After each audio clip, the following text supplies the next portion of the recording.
Gang of misfits and dope addicts are here. Well, you just wait till you meet an army of Linda in Syracuse. Yeah, right. Syracuse. You're going to meet an army of You Linda betcha.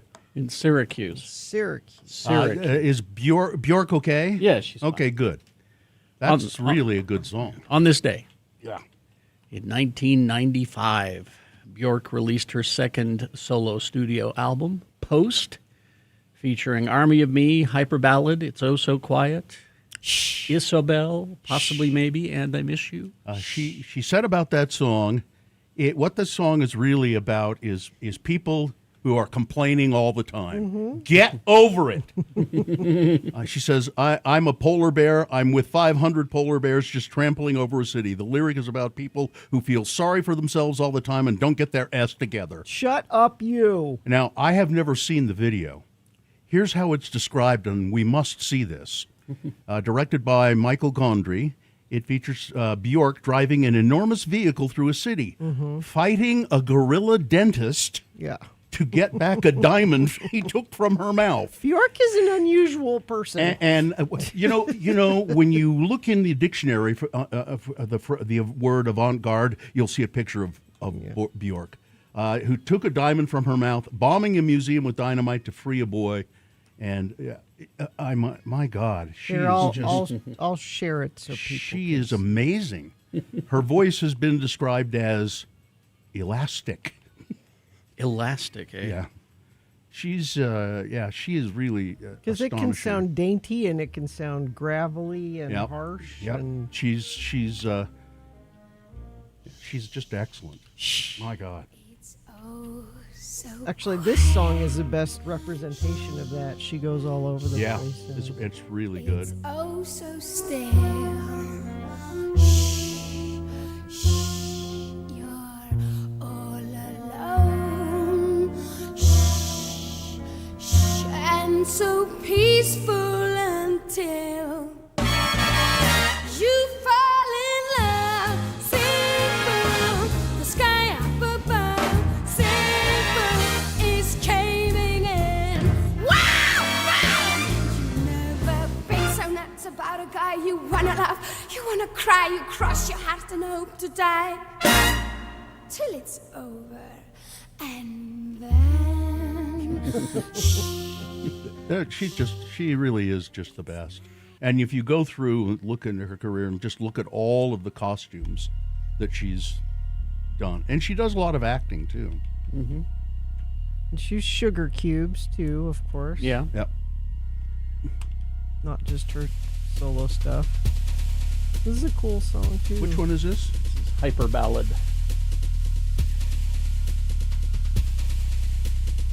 I think those are the three we used to play from this. on a mountain, right at the top, this beautiful view from the top of the mountain.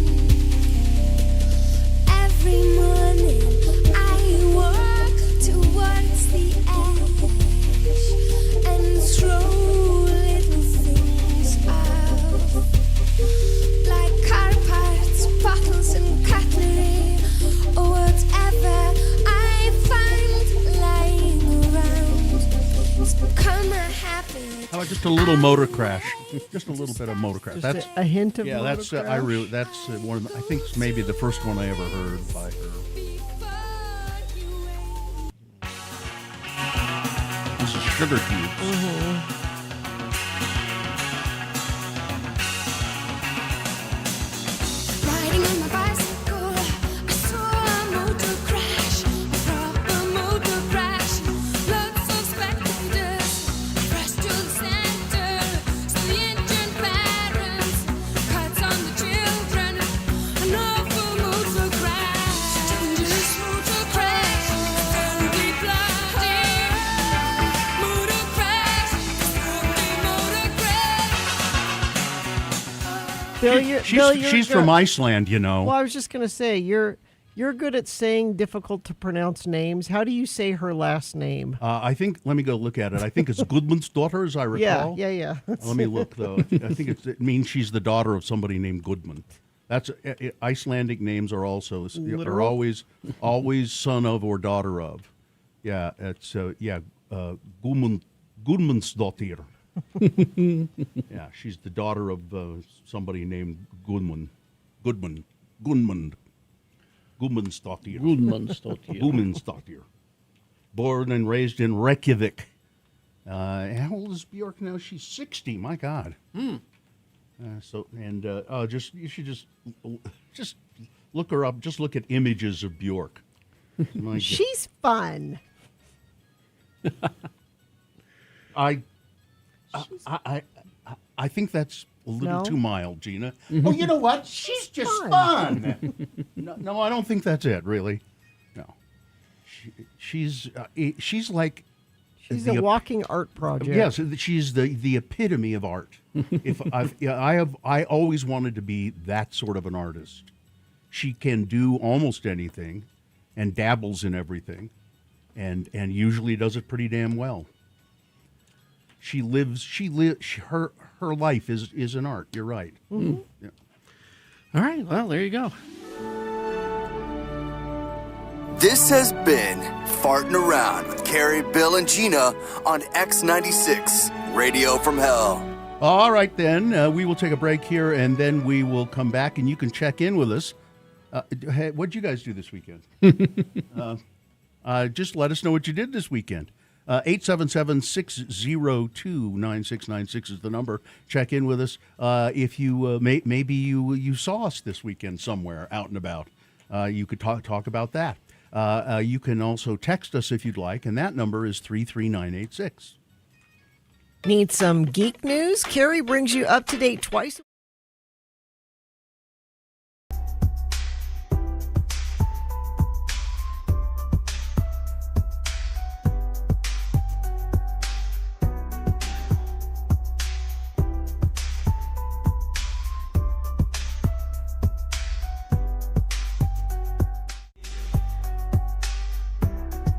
You know, you sound kind of different today, Gina. What's up?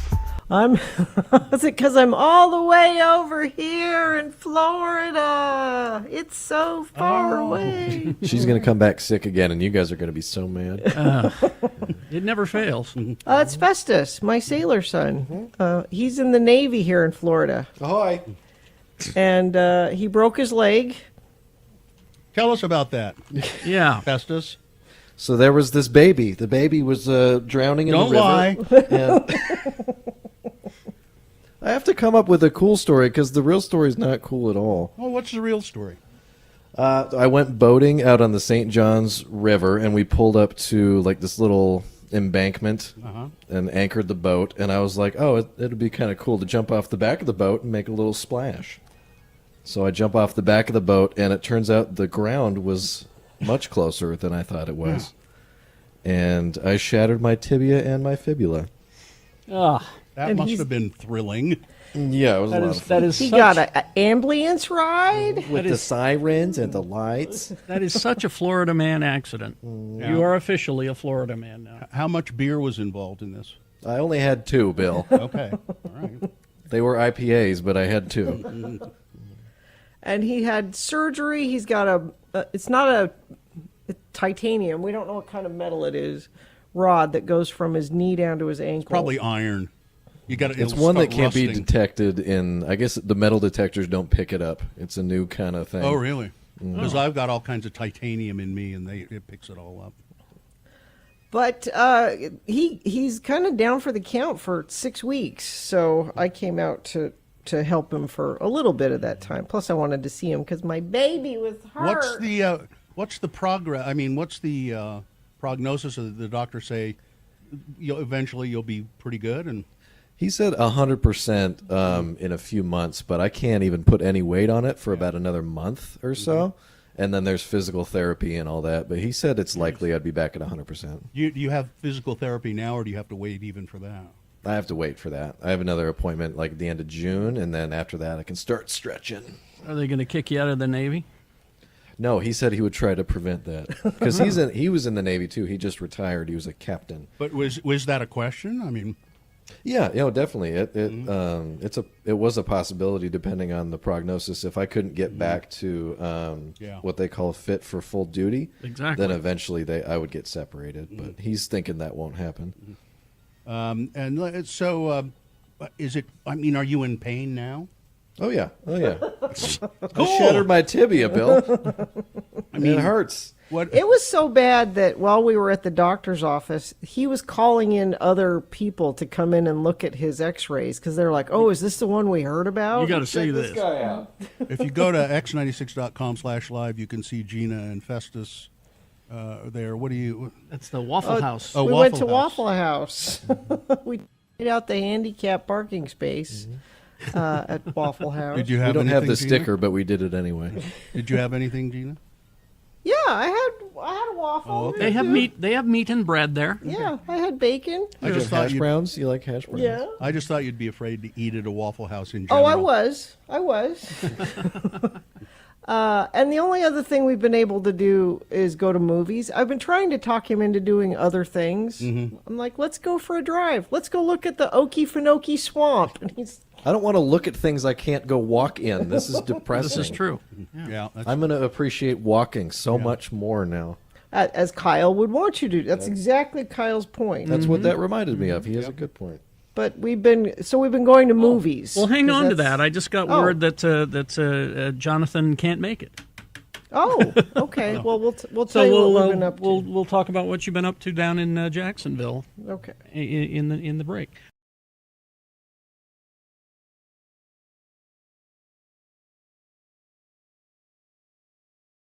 In the Clyde Collective, we know how to have a good time. Come show. Colors, black flags, all aglow. All right, 6:20. Let's get this over with. Okay, let's. We will go to your check-ins in just a second. 877-602-9696 is the number to call us. We'd like to hear from you in the morning. You can also text us if you prefer to do that. It's 33986. Keep going, right? Yes. Yes. The moon is 49.1% of full. Excuse me. It is a waning crescent moon. The moon will set today at 1:45 p.m., today being Monday. It's the 8th day of June in the year of our Lord Jesus Christ, 2026. It's National Name Your Poison Day. Sidle up to the bar and order a drink. Get a, Bourbon? I Is it think, yeah, bourbon? sure, Okay. yeah. I think bartenders should always say that. You step up to the bar and they say, "All right, partner, name your poison." It's World Brain Tumor and National Throat Cancer Survivor Days. Well, So name your poison. yeah. It's World Oceans Day, which was referred to in the little blurb I read about this as the briny deep. Right. Race Unity Day. I hate to break this Aren't to we, you. aren't we going the wrong Yeah, direction? we're going the opposite direction. Race Unity Day. I hate to break this to people, but humanity is, in fact, one family. Okay? Just remember that. It's International Day of Action for Elephants in Zoos, Oh, and it's Meet a Mate Week. Meeting friends, having a great time is the ideal way to stumble upon that special person you've been looking for, that life partner who will always be there for you, your soulmate. And this is the morning show that was stunned to learn that there's a B in the word dumb. Dumb? This is Radio from Hell, starring the Lords of Morning Radio. It's Kerry Jackson right there. I'm Bill Allred right here. That's Gina Barberi right over there, Lord of Morning Radio. Katie, for short, is our excellent producer, and man, she did a great job organizing us. yes, she did. But she forgot to turn on the monitor in here this morning. But she did a great. I just noticed that she did a great job organizing our party. Dawson was there too. He was very helpful. Yes. And thank you, Dawson. And the dog stayed home, but probably just as well. I think he would have had too good a time had he come to our party. So there it is. That's everybody, isn't it? Oh, and Lakai Yes. in the back there. And we met her parents. Yeah, her parents Oh, were were at the they there? party. Yeah. I didn't notice that Lakai was at the party. She wasn't. She was not. Just her parents. were Interesting. Yeah, She was ill. She was not well. It's how many people do you suppose were there? there. 200 plus? Think 206? 200 and something. 206. Yeah. That's Two, what Katie's saying. 200 and some change, as they say. All right. Well, thank you for being there. Let's go to the check-ins. All right, so let's begin with. Looks like Braden is here. Hey, Braden. Good morning. Hello, good morning. Good morning. Nice to hear from you. Nice to hear from you as well, Bill. What's up? I hope you guys had a wonderful weekend at Pride. We did not attend Pride this week. Oh, Not, No. not on purpose. Yeah, It's, not a It's a whole conspiracy. thing. It's a we don't know why we didn't, but we didn't. Yeah, the internet's going crazy with all kinds of theories. It was some sort of It was a mix-up. No one Yeah. forbade us. yeah. No one said we couldn't do it, but nobody sort of stepped up and reminded us and said, "Hey, Well, it's been done a different way in the past. Yeah. And we just assumed that way was happening again, and it didn't happen. So we will correct well, this. and I didn't know. I was Yeah. at work. We will correct this for the future. but I am sure a good time was had by all." Yes. Well, I just hope that you all have a great work week, and I appreciate the heck out of all of you. Aw. Well, thank you. Thank you. Thank you. Thanks for checking in with us. Yep. All right, let's go to Karen in Wendover. Hi, Karen. Hello, except I'm not in Wendover right now. Where are you? Well, I'm up in Seattle, actually, in Fife. My youngest grandchild, she graduates tomorrow, so Grandma had to come. Oh, congratulations. Is she graduating from elementary school, high school, or college? High school. High school. Yeah, she'll be 18 next month, so the last of my babies. Aw, Well, there you. congratulations. Yeah. Do you like being in Seattle? Do you like it there? Yeah, I enjoy coming up here. I Yeah. come up here about once a year. I used to go to Seattle all the time. And my sister-in-law lived there, and also my brother-in-law lived there for a while too. We used to go up all the time. Thanks for checking Thanks, in. Karen. Happy Well, graduation. you have a good day, guys. too. All right, Bye-bye. see you later. Thanks. Bye-bye. Let's see. Text check-ins. Bus driver Troy. Attorney Thomas checking in. I got court in Provo today. Oh, sorry. Mixer driver Shane checking in from Happy Valley. Retired Johnny checking in. Max Power here. Do you know how much paella my mother made? I don't.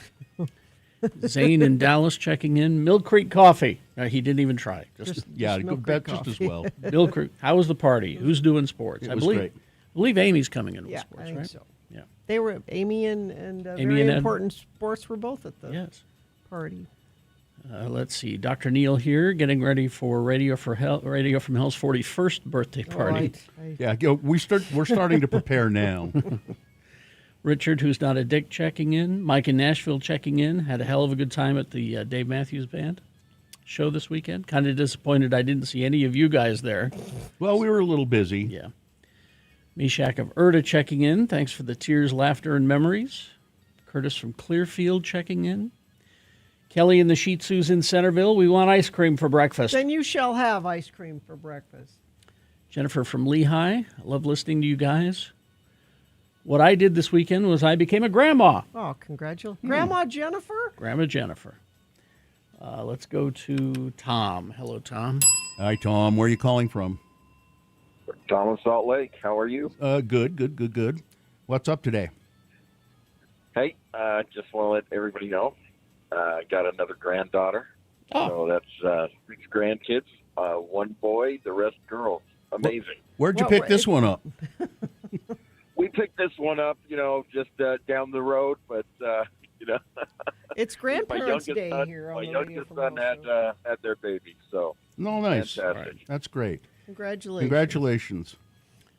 Thank you. You guys have a wonderful week. Thank All you, right, Tom. see you later. All right. Let's see. Calvin from the Dell checking in. Katie in San Pete County. Hit by the Sugar Cubes was my Oh, introduction that's to a Bork. good song, yeah. Yeah. Moni from Taylorsville. Let's see. Whenever Army of Me starts, it makes my heart jump because it's my ringtone. I get called in to do an ultrasound. That's what's played. Love the 40th anniversary party, by the way. Honored to have been there. Eliza in ultrasound. Michaela of Reno, Sleepless in Sandy. Loved the anniversary dinner Saturday, but was so starstruck by meeting Gina that only stupid words came out. That's not true, Sleepless in Sandy. And I couldn't bring myself to say hi to Carrie or Bill. You don't remember who that was, do you, Gina? Sure I do. Do you? Sleepless Is in the one that Sandy. said the stupid things to you? Nobody did. Sketchy Blake of Ogden checking in. Thank you for a fantastic time Saturday. You're welcome. Dan of Evanston. Saturday night's event was very special. Thank you for the opportunity. Dan has left a special gift for us here.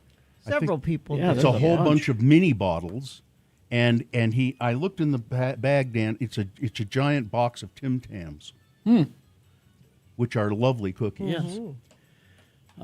Let's see. Went to my 40th birthday party with my 3 best friends. Too bad they don't know who I am. That is a shame. That's Jen. Adam, the electrician, checking in. Woke up early. I can't believe my 15-year-old and his friends were still up. Like, get some damn sleep. It's summer. Luis from Harrisburg, PA. Andrew checking in. Sean Cap. Dustin checking in from Stockton. Patrick, the friendly neighborhood middle school teacher, checking in. Wife and I had a great time Saturday night. Hey, Bill, how did it feel being like Trump for a day? You know, when he has his bootlickers kicking his, What? kissing his butt. What? People were kissing you. Just that people were saying Yeah. how much they loved you. like he gets every day. Yeah. That's all he meant. Good morning, Lords. Thanks. I'm just assuming that these people were sincere, Yeah. unlike the people who do it to Yeah, Trump. exactly. Thanks for the awesome Saturday night. My baby brother got to fangirl over the mayor, and it was great. Beck P. up in Ogden. Yeah, it was nice that Mayor Mendenhall came. Lance of Vidyard had the privilege of catching the live stream and Gina's spectacular dance move, borderline Elaine-esque. That's a compliment. I'll take it. Let's see. Tim the Tree Guy had fun Saturday, enjoyed the stories. My husband, son, and I attended the 40-year celebration. Had the best time with you all. Thanks for a lovely evening of great people. Good. Amy? Good. I think it did seem like everyone was really enjoying I themselves. think so. And they enjoyed meeting each other, I think, is part of it. I think that was, a lot of it. All right, well, let's get going then, shall we? And you can get going anywhere you like right now. I've got no accidents or slowdowns to tell you about, and you haven't told me about any. You do that by texting me when you see something, or if you don't see something, you can text that to 33986. All right, coming up after these messages and a song, it's Big Boy News, and Frank Christ presents the Dead Celebrity Game. We'll have that for you coming up. Stand by for all of that. Also, sports with Amy Donaldson on the way. Tax Dan, our radio pup, finally has a sponsor. It's Zero Res, and this time of year brings a lot of dirt and things through your house, damaging your carpets. Vax says book your carpet cleaning appointment today. Not only do you get the 4th room free, but your animals will thank you with extra love. Go to zerores.com today. All right, do you want to try the... Yeah, you said these are the this best may ever? be the perfect Oreo.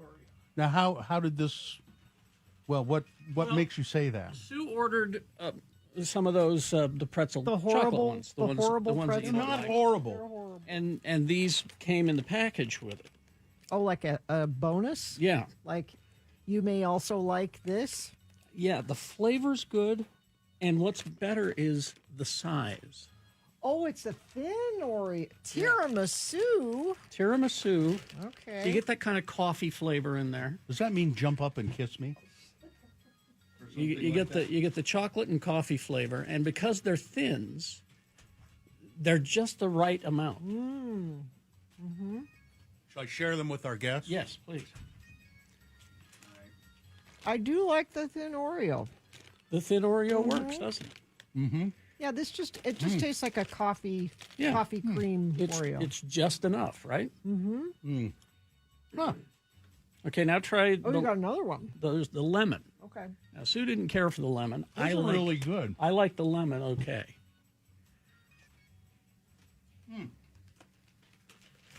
Yeah, those tiramisu are really The good. tiramisu, but it needs to be the thin. Or you know what this would be good with? What? A little cup of tea. Little cup of tea with the lemon. Little. You know what they're all good with? Shot of bourbon. Yeah. Now try the lemon. Lemon's all right. It's the fake. It's the fake lemon. It is the fake It's, lemon it's, flavor. It's not. It's artificial. What do you want them to put a slice of lemon between? Well, them? that'd be nice. But I'd have that with some tea. But yeah, just No, those are good. The tiramisu thins, I think, is the way to go. I think I'd like the thin cookie on all of them, on any of them. Both of these are infinitely better than that abomination that is the chocolate pretzel. Being awfully hard on that cookie. You really are. I have It high, doesn't deserve it. I have high standards for my Oreos. Somebody said, "Have you tried the Post Malone ones?" Of course. Oh, I've well, tried yeah, the they're Post delicious. But if they had a thin version, I think they- it'd be better. Do they taste like cigarettes? I haven't tried them. Malone. Yes, you have. I brought in a big box. See, I think the situation. those Post Malone? Yeah, I think the situation with the regular size Oreos is that the filling, you get that lard kind of, Yeah. it overwhelms you. Yeah. You're overwhelmed with lard. Yeah, it's like you bite into it and you go lard, Lard. This is lard. and then the sugar takes over and you forget it for a second. But with the thin, just enough, got the right flavor, perfect size. Just a little hint. All right, you're welcome. Thank Ah, you. thank you. Those are delicious. Thanks for bringing them in. And I'm just looking to what does tiramisu mean? I know it means something. I don't know. I'll look and see. Delicious. Anyway, all right. So we got that.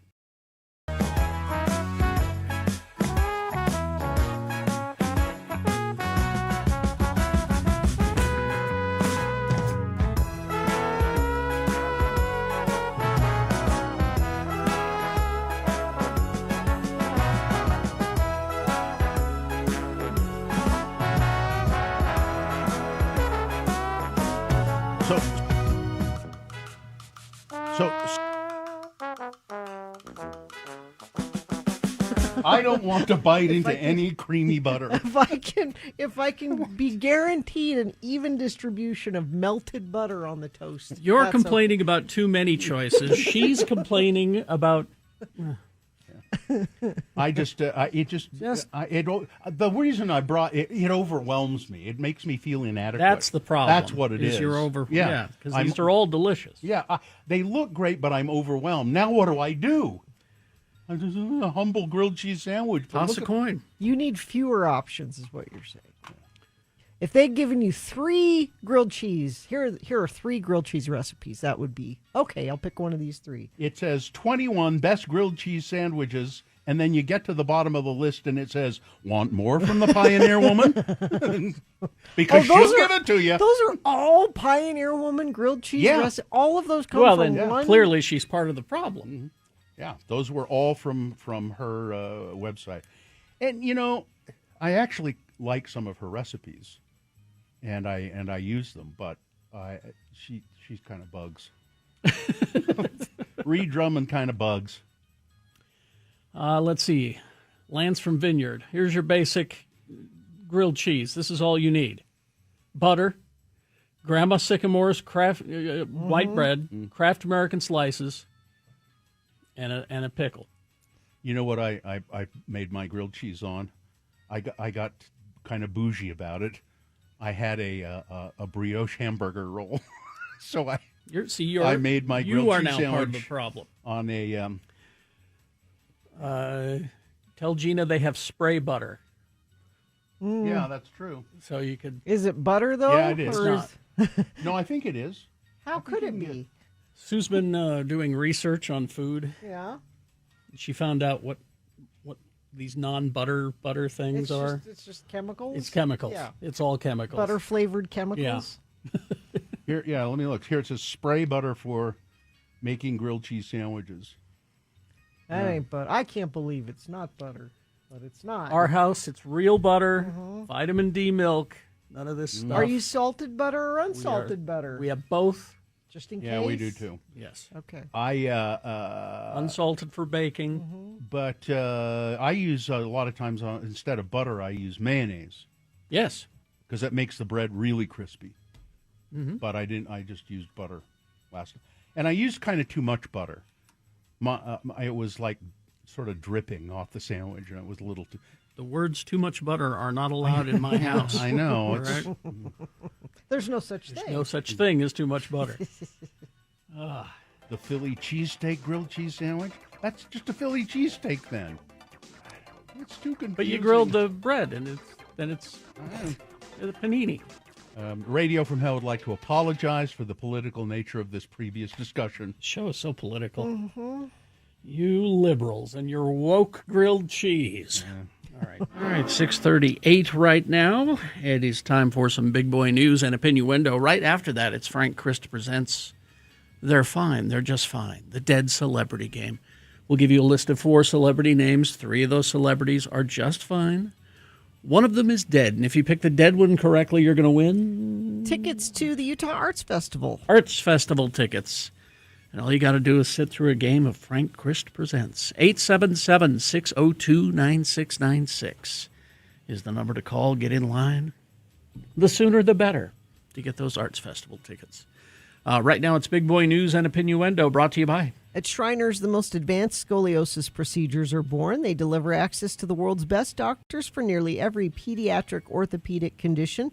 The most amazing care anywhere begins at shrinerschildrens.org. And never, ever, ever forget. The views expressed on X96's Radio from Hell show do not necessarily reflect the opinions of Broadway Media, its management, owners, or advertisers. This program is intended for mature audiences. Parental discretion is advised. Oh, there we go. Sorry. That's okay. So this morning when we began the show, the official opening, and you may have heard me say this. This is the morning show that was stunned to learn that there's a B in the word dumb. And I just learned that this weekend. And you know who taught me that? Our president, Donald J. Trump. I want you to listen to this intelligent man discourse on that. All right. He's really got it down. And it's all in the blue cities, you know, it's all blue. The 25 worst cities are blue. Blue means Democrat. That's a new name I came up with. You've never heard. I was thinking about this character we have in the House. His name is Hakeem Jeffries. And he's a low IQ person, very low IQ. And I watched what he was saying and what the horrible things he was saying, and I said, he's a dumb guy. I said, wait a minute, he's a Democrat. That's how I got the name. You take the E out, you don't use the B. A lot of people don't know dumb has a B in it, actually. You don't need it. You discard the B. But you take the E out, and you replace it with a U. Could you go over it again? They are Democrats. God. You know why? Because their policies are dumb. All right. Yeah, I think he explained. And he did not come up with that. No, that of course was a not. term that has been around. Of course not. For decades. Yeah. And the B has been on the word dumb for more than decades. Yeah. But a lot of people don't know that. Hell. That's code for I didn't know that. Yeah. You're exactly right. Yeah. A man stabbed 6 people at Pennsylvania Station in Manhattan last night, seriously wounding one, according to city officials. The violence happened a day before thousands of Knicks fans are expected to pass through the transit hub to watch Game 3 of the NBA Finals in Madison Square Garden, which is directly above the station. The attack sent panicked commuters fleeing the station, a junction for several major commuter railways and Amtrak, whose police officers apprehended the man and took him into custody, according to the spokesman. The man, whose identity has not been released, was taken to Weill Cornell Medical Center with minor injuries, according to a spokesman for the fire department. The victims were taken to Bellevue Hospital. All of them are expected to survive. What was this? What was just a crazy person, essentially. A crazy person with a knife. The new tower fire near Scipio, Utah, in Millard County, has grown to 1,000 acres, although there are no evacuations issued for the area just now. Officials said that the fire, which sparked after noon yesterday, I believe, is burning about 5 miles southwest of Scipio near the interstate. Utah Fire Info said the fire was human-caused, but shared no other details. Due to the fire, eastbound State Road 50 is closed at the I-15 junction to mile marker 155 in Salina. Drivers are being told to avoid the area until the road is reopened. I don't know. It might be reopened at this time, but that was the news as of early this morning. And another fire, a new wildfire, started late Sunday morning south of Saratoga Springs, just one day after another brush fire was contained nearby. The new fire, dubbed the Stillwater Fire, is currently estimated at 30 acres. It's burning at the base of Israel Canyon, west of Fox Hollow Park, but forward progression has stopped for the time being. Officials say containment has reached about 35%. Crews were monitoring the fire overnight. No homes currently threatened, but Saratoga Springs Fire and Rescue asking the public to avoid that area as well. For more than a year, Cheryl Heyman, a Centerville City Council person, has set a small pride flag near her nameplate at Centerville City Council meetings, her protest against a law that made Utah the first in the nation to ban pride flags, a symbol of support for the LGBTQ community, from government spaces, ban them from government spaces. Heyman, who is a lawyer in addition to being a council member, said the law, which also bans other flags not sanctioned by the state, only applies to government entities and schools. As an individual, I am not a government entity, she said. I don't believe that statute applies to me at all.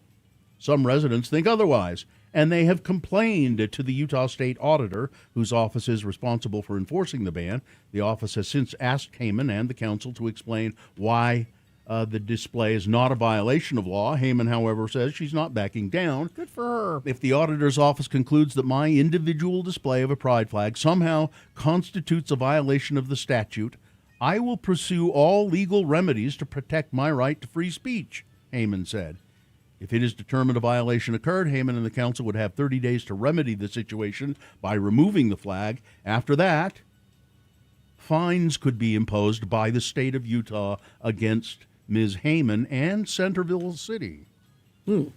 Good for her for taking a stand on it. Yeah, for nearly a decade, the Church of Jesus Christ of Latter-day Saints has been engaged in a top-down rebrand meant partly to solidify its focus and bona fides as a Christian religion. The U.S. Department of Defense, led by conservative evangelical Pete Hegseth, appears unconvinced that the LDS Church is a Christian church. I said it on this show about a year ago when Pete got the job. Yeah. On Friday, spokesman Sean Parnell confirmed on social media a report that the department had trimmed its list of recognized religious affiliates or affiliations used by chaplains from more than 200 affiliations to just 31. Now, the Latter-day Saint faith was among those to make the cut. They didn't cut. There still can be chaplains, but the list denotes 20 faiths as Christian, including Catholic, Orthodox Christian, Baptist, and Jehovah's Witnesses. Not, however, the Church of Jesus Christ of Latter-day Saints. Asked by the Salt Lake Tribune if this omission was intentional, a member of the department's press team pointed to the statement posted by Parnell. The Office of Secretary of War is announcing a significant change to department's categorization of religious affiliation. In a long overdue move, we've reduced the list from over 200 unmanageable categories to 31. With this move, we are returning to the original intent of this law. The decrease is not designated or designed to make any claims on the legitimacy of any faith or religious belief, nor is it intended to provide a list of officially approved religions. Rather, it is designed to allow chaplains to quickly look at the religious composition of their units and determine how they structure resources best provided for war fighters of all faith groups. But Hegseth seems to suggest that here's what he says about the whole thing, and this is just sickening. In previous administrations, our chaplain corps was infected by political correctness and secular humanism. Faith and virtue were traded for self-help and self-care. We started correcting Those are that. horrible things. We started correcting that drift in December, and today we're going further. A spokesman for the Church of Jesus Christ of Latter-day Saints at this point has not.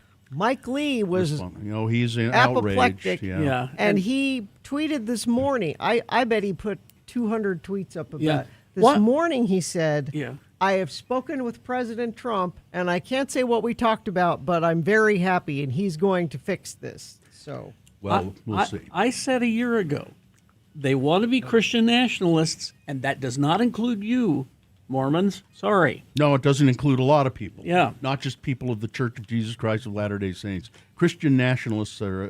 they're very narrow focus, and very white. Yes. Multiple people have been displaced after an apartment fire in St. George. In a Facebook post, St. George Fire Department said the fire started with crews deployed at around 3 o'clock in the morning on Sunday. The fire was contained to a building with 20 units. The fire said that fire officials said that it started on a patio and spread quickly through a St. George apartment complex. Nobody, I don't believe, was hospitalized or imaged, but 20 apartment units were damaged and destroyed. The Red Cross said dozens of people and pets were displaced. We don't have anything anymore. We're going to have to rebuild, said Lissy Terran, who lives in the complex. Somebody, I heard another person who lived there say, geez, we just paid our first month's rent. Oh, man. And now we don't have anything. And Gina, this story for you. Okay. Let's see, you're not going to be here tomorrow, right? Nope. Where are you going? Japan. Oh, yeah, Japan, that's right. The Japanese city of Utsunomiya Yes. has taken the unprecedented step of suspending all 94 of its primary and middle schools after its first ever recorded bear sighting. The city, home to 500,000 residents and located about 100 kilometers north of Tokyo. There's a video. Yeah. Oh, this guy just barely escapes that bear. Yeah. The bear was spotted in a residential area near a park on Saturday evening. The animal remains at large with its last confirmed sighting early Monday morning, just a kilometer from a middle school. The incident comes amid a concerning rise in bear attacks across Japan, including within urban environments. Great. In response, the government established a task force this year to mitigate casualties. Last week, A separate bear attack in the northeastern city of Fukushima left at least 4 people injured. Security footage from Fukushima steelworks captured a black bear pursuing a worker at the factory entrance before knocking the person to the ground. Now, while Asiatic black bears are globally classified as vulnerable species, their numbers in Japan are estimated to have tripled since 2012. That's because the Japanese are delicious. So I thought I was going to be safe if I just stayed in the city, No. but apparently no. No. And if the Loparberry luck Oh, you have no idea. goes the way it usually goes, Experts attribute the surge in bear activity near human settlements to climate change. Oh, yeah, that's it. Blame climate change for everything. Climate change has reduced natural food sources like acorns and beech nuts, alongside the depopulation of rural areas and the proliferation of abandoned farmland. But there are plenty of people, so that's a food source. Yeah, and they are also saying that these bears seem unusually intelligent, and they seem to be getting smarter. Yeah, they were like turning on faucets and opening windows and greeting people at the airport. Carrie, maybe it's not the Great Monkey Uprising. Maybe it's the Great Bear Uprising. well, the monkey uprising is everywhere but Japan. Oh, I Japan will be the bear uprising. Yeah. Well, I wish you nothing but luck, Gina. No, don't, because my luck is not. But there are a lot of monkeys in Japan. Are there? And maybe they're going to team up. Maybe, Oh, okay.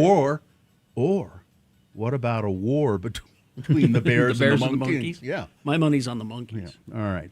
That's all I got. Weather, traffic. It's 55 right now. Going to be a high of 88 today and partly sunny. Overnight tonight, 63 and cloudy. Tomorrow, we dip back down into the 70s. There's a 20% chance of a thunderstorm. Not great, but it'll cool things off, it looks like. Traffic, heard from a few friends of the program. Let's see. Perry City listener checking in. Overheated semi at the I-80 East interchange in Riverdale. I Thank hate you it for when that happens. Somebody says super slow traffic southbound I-15 just before Farmington. What happened? Well, I don't know. UDOT hasn't told me. So maybe if somebody knows what's going on in Farmington, you can text us at 33986. It's Frank Christ. Oh, hello, everyone. Good morning, Mr. Christ. Frank, did you come to the party on Yes, Saturday? I was there. You were there? We couldn't see you because Well, I was, you were lurking. lurking. Did you have a good time? It looked like everyone was having a good time. All I could do was observe. You came to check on Kurt Bester, didn't you? Yes, I was a little concerned about Kurt. He's as handsome as ever, though, isn't he? Oh, yeah. He's fine. He's just fine. I thought his comments were quite amusing. So here we are. Frank is here to play the game. If you haven't figured it out and you're just tuning in for the first time, Frank Christ is a Grim Reaper. He's the reaper of celebrity souls specifically. That is his specialty. And it's his curse. Yes. And why is it a curse, Frank? Because I love our precious celebrities. I know you do. And you love them because? Well, everything they say and do is right. That's right. And we all want to be just like them. I know I'd like to be like a famous celebrity. Frank joins us to play the game we call Frank Chris Presents. They're fine. They're just fine. He hands me a list of actors, 4 actors, and on this list, 3 of the actors are... Oh, they're just fine. Frank is happy to report they're fine, but one of them has passed. And if the contestant can pick the dead celebrity, they win a prize. Who do we have? Richard is here. Richard, good morning. How are you? I'm doing just fine. How are you guys doing? I'm fine. I'm just fine, Richard. Richard, if you are able to identify the dead celebrity on this list, you will win what prize, Gina? You will win tickets to celebrate 50 years of art and community at the Utah Arts Festival, June 18th through the 21st at Library Square. Hundreds of artists and performers, visual arts, live performances, culinary arts, and more. Tickets at uaf.org. So you'll win some Arts Festival tickets. Are you ready to try? Oh, I'm very ready. All right, Richard, here we go. Because this is Meet a Mate Week, Soulmate Week, Find Your Soulmate, Frank gave me a list of actors in movies about people finding their soulmates. Number 1 is Gina Rowlands. She worked with her actor husband, John Cassavetes, in 10 films, including A Woman Under the Influence and Gloria, both of which earned her Oscar nominations. She also appeared in The Brink's Job, Another Woman, and Night on Earth. On TV, she won an Emmy for playing Betty Ford in The Betty Ford Story. Her soulmate movie, The Notebook, directed by her son, Nick Cassavetes.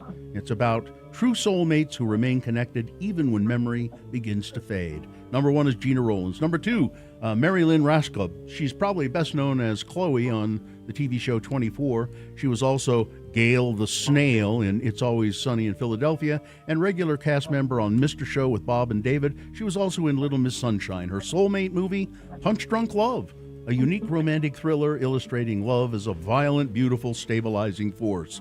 Number 2, Mary Lynn Rashkub. Number 3 is Sarah Paulson, starred in 2 short-lived TV shows, American Gothic and Jack and Jill. Also appeared in the comedy film What Women Want and Down with Love, and was nominated for a Golden Globe for her role in Studio 60 on the Sunset Strip. Her soulmate movie is called Carol, a movie that captures the quiet magnetic gravity that pulls 2 souls together against all social odds. Number 3, Sarah Paulson. And finally on this list, Fisher Stevens, best known as Ben in Short Circuit and Short Circuit 2. He also directed documentary films, and he was also in several Wes Anderson movies. His soulmate movie, Only You. As a girl, Faith is told by an Ouija board that a fortune teller that her soulmate's name is Damon Bradley. Just days before her wedding to somebody else, she gets a phone call from a man named Damon Bradley, and she drops the wedding and goes off to find her destiny. That's Fisher Stevens, number 4. Which one of those actors is dead, Richard? I'm going to go with number 1. Gina Rowlands? You are correct. Yes. She died in 2024. She was 94 years old, and she was a fantastic actress. There you go, Richard. Congratulations. You won the Arts Festival tickets. Well, thank you so much. Appreciate it. I'm excited. You're welcome. Hang on the line. Katie will tell you what to do to get your tickets. Well, I have to go check on some celebrities today. Whose birthday is it? Nancy Sinatra is 86. Oh. All these boots. Yes, they're made for walking, aren't they? Oh, Bonnie Tyler is only 75. I thought she was much older. Well, she's been in the hospital, though. Yeah, she's having a total eclipse of the heart. Yes. Is what she's having. That's right. Oh, goodbye, everybody. Goodbye. Goodbye, Frank. And Infiniteam comes through. A car with a flat tire in the construction zone blocking the right lane in Kaysville. That. We had a question and an answer. All come through via text at 33986 about what you're seeing on the roads. Let's see. Right Wing Wade says everything's good where he is on I-15 both directions. Thank you for sending that in. Anything else you're seeing? We appreciate it when you let us know. 33986. Brought to you by Common Spirit Health. Hospitals, clinics, and caregivers all connected to advance healthcare with human kindness. In Colorado, Kansas, and Utah, Common Spirit Health. Human kindness lives here. All right, KXRK Provo Sports with Amy Donaldson coming up after these messages. Also, Boner of the Day coming up. Stand by. And it would bug him for some reason, and I'm like, what do I have all these paper clips for? Things like that. Where do they make paper clips? Yeah, that's it. Is there one factory or many? Are we reusing the paper clips? I've never bought paper clips in my life. Have you ever bought paper clips? No. How does the paper clip industry stay in business? It's always there. They're just there. Yeah. That's exactly. Yeah, I think, unfortunately, you sort of think like it. I don't. No, that's the thing is I don't think those things on my own. I don't care about paper clips. I don't have questions. You have no questions. No, but Andy Rooney would. Yeah. So it's weird. I wonder where he hit upon that, because he knew what he was doing. Yeah. I'm going to make a bit out of questioning things that are just mundane, just so mundane. What are your shoelaces? You have a little plastic thing on the end of the shoelace. I think they call it an aglet. Where did they ever come up with that name? Things like that. Okay. You can podcast the show. You can Go back in the archives. How far back do the archives go? I don't know. Long time. Long time. You know, Katie and we're probably lucky knows. to have them because I've been trying to put some stuff together for my dad. Mm-hmm. Some past shows that he's done. And they don't exist. Not many. It's really actually Good if recordings anybody's of his show, yeah, you if mean? anybody's listening that has recordings of my dad's show from back then, because they're just not. He existed in a time when it wasn't, you know. Because there was that recording that somebody sent us where he interviewed The Lafferty. The Lafferty, yeah, one yeah. of the Lafferty brothers, Yeah.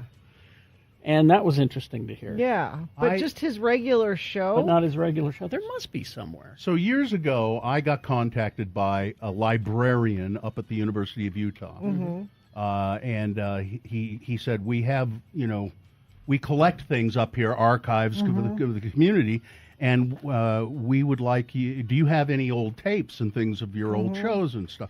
And I said, "I have a whole box of stuff under my desk that some of it's on digital tape that nobody has DAT recorders anymore. Some of it's on reel-to-reel. I have boxes and boxes of stuff. Do you want it?" And he said, yeah.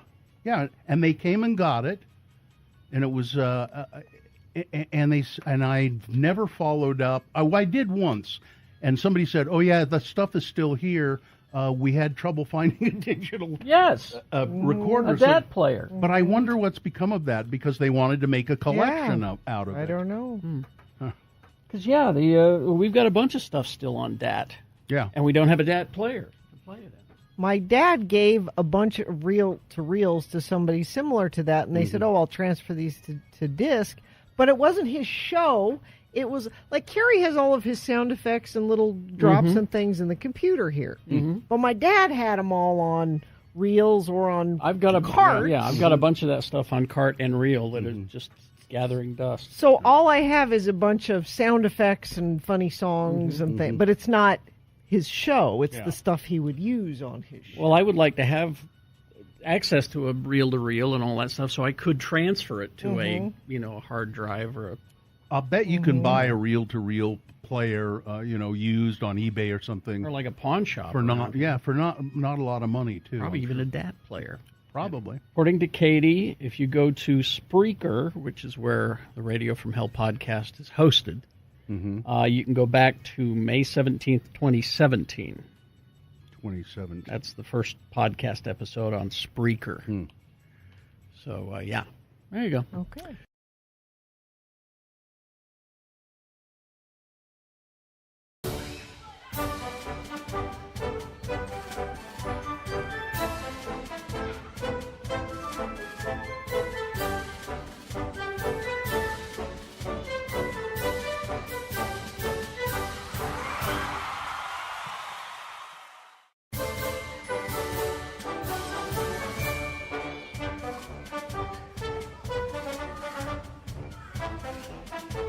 Willie did from Mapleton. He says, "I'm having a hamburger right now in Mapleton." Mapleton. Uh-huh. All right. Is this sponsored, Gina? Mapleton. Mapleton? Let's just do I'm sports guessing then. no, they are. Amy Donaldson Sports. Break. It's helpful when she answers you with the city name again, isn't it? Mapleton. All right, it's time. Amy Donaldson is here. She's here to do sports. She is a sports reporter and a podcaster. You can find her podcast called the Coach's Book Corner. Book Club. Book Club. Yep. Coach's Book Club. Yeah. Wherever fine podcasts are sold. What's the, except it's free. Yeah. Who's the coach?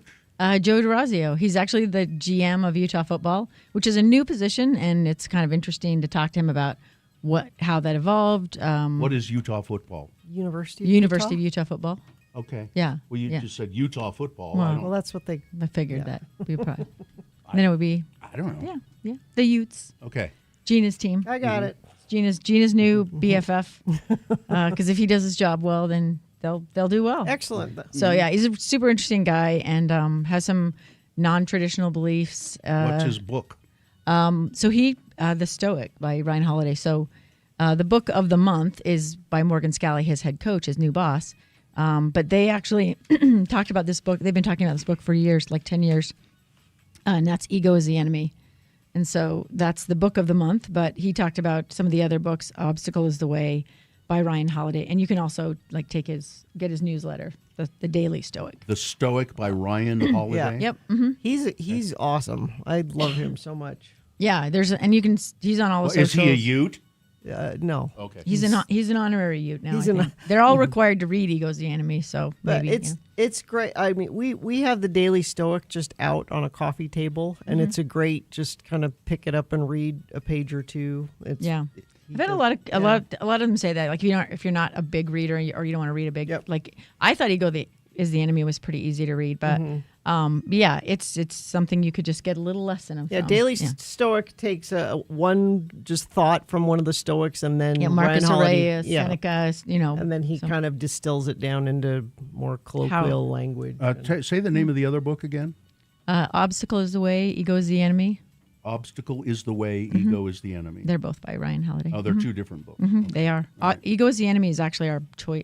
That's Morgan Scally's book choice. Okay. So that's one we read for this month, and we'll have an episode with him at the end of the month that we talk about. I don't think I dare read a book called Ego is the Enemy because It might you know destroy what? you, Bill. It might change everything. I don't know. Yeah, you and I know? don't- I- and what you're doing is working. I came to your party, your I birthday know. party.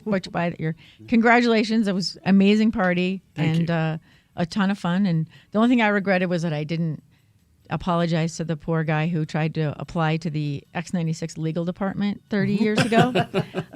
This really happened. A young, aspiring lawyer wrote the X96 legal department at Ed Brass's office and asked, could he have an internship? And Ed was simultaneously amused and heartbroken for the young man. So what, somebody just, I mean, they really thought there was an X96 legal department. Oh, And I okay. guess there is. There is. But you wouldn't Kind want to do an internship there. no. All right. So- So let's get to sports. Let's get to sports. Yeah, we got NBA Finals. The Knicks, they're up 2-0 on San Antonio. They continue what is has to be the most impressive postseason run I have in my lifetime. I mean, it's just incredible. Game 3 is today in New York. There's a lot of complaining in New York right now because normally there's a bunch of fans do. I don't know if you remember when Out we on the plaza. Yeah. Mm-hmm. So As they can't they afford should be. They can't afford a ticket, so Right. they all watch outside and just sort of party together.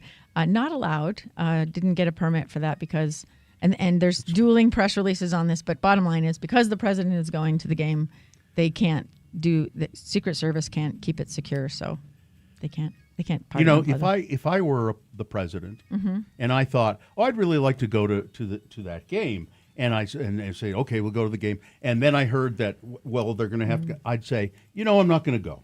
Well, and there are leaders and presidents who have said, I'm going to stay away from X because, I don't fill in the wanna blank, ruin it for- because of the security concerns. Yeah. And it's not just that you inconvenience the people who live there.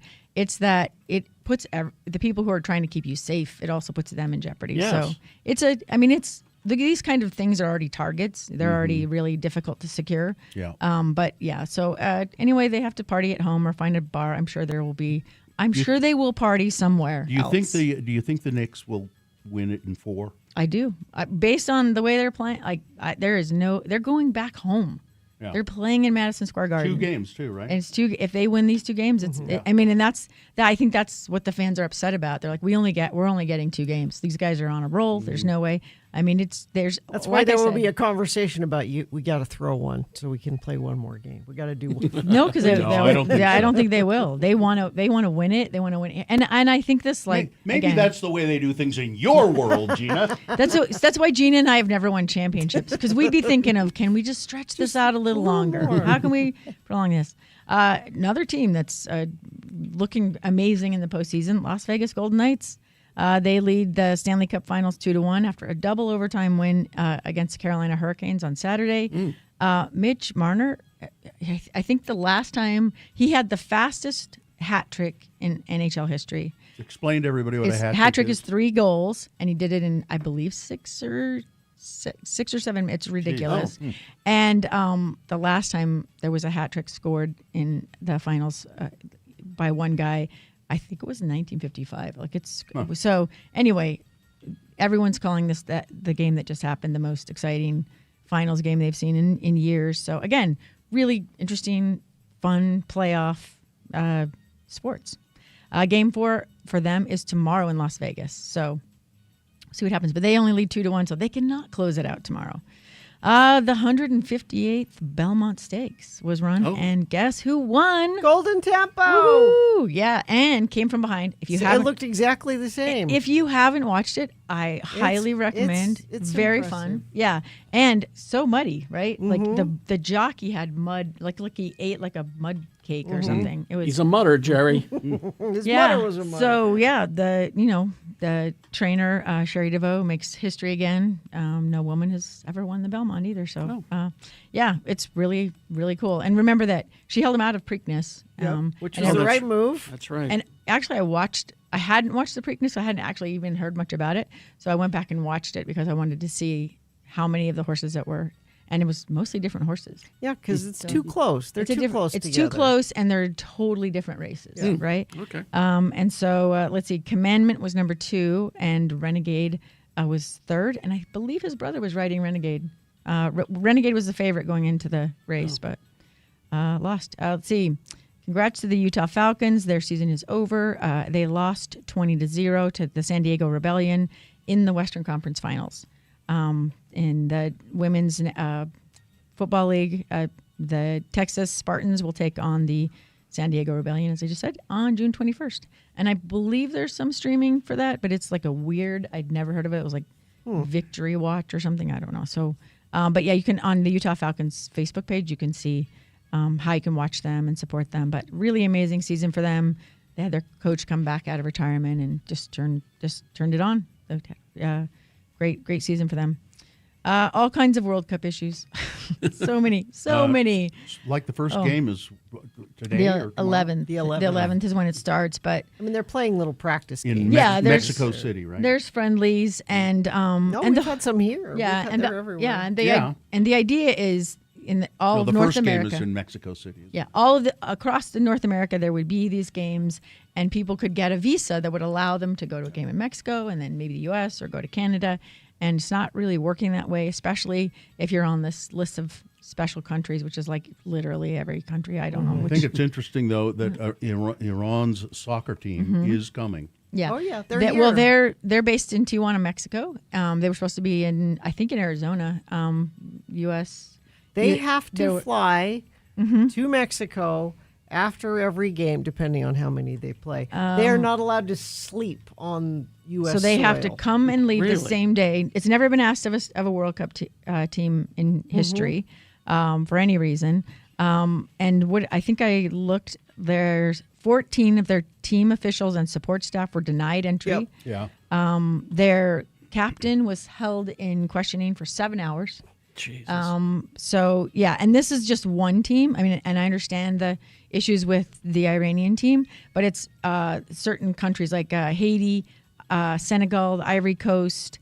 There was a lot of African teams that had these bans. There's a couple South American teams that have had issues, but they have to go through certain places. They're not getting the visas. Yeah. Journalists are being denied. There are a lot of journalists from these countries that are being denied. this Fans bought tickets and now can't get in. This was supposed to be a great coming together of the world, and Well, everybody is. Well, you and see, it's- so there's a lot of promotions that way, and between FIFA's complete bungling of the tickets and trying to get squeeze every penny they can out of fans, and then this visa issue, I'm just having a hard time. I want to get into the World Cup, and there's so many interesting storylines, but it's hard because they just ruined.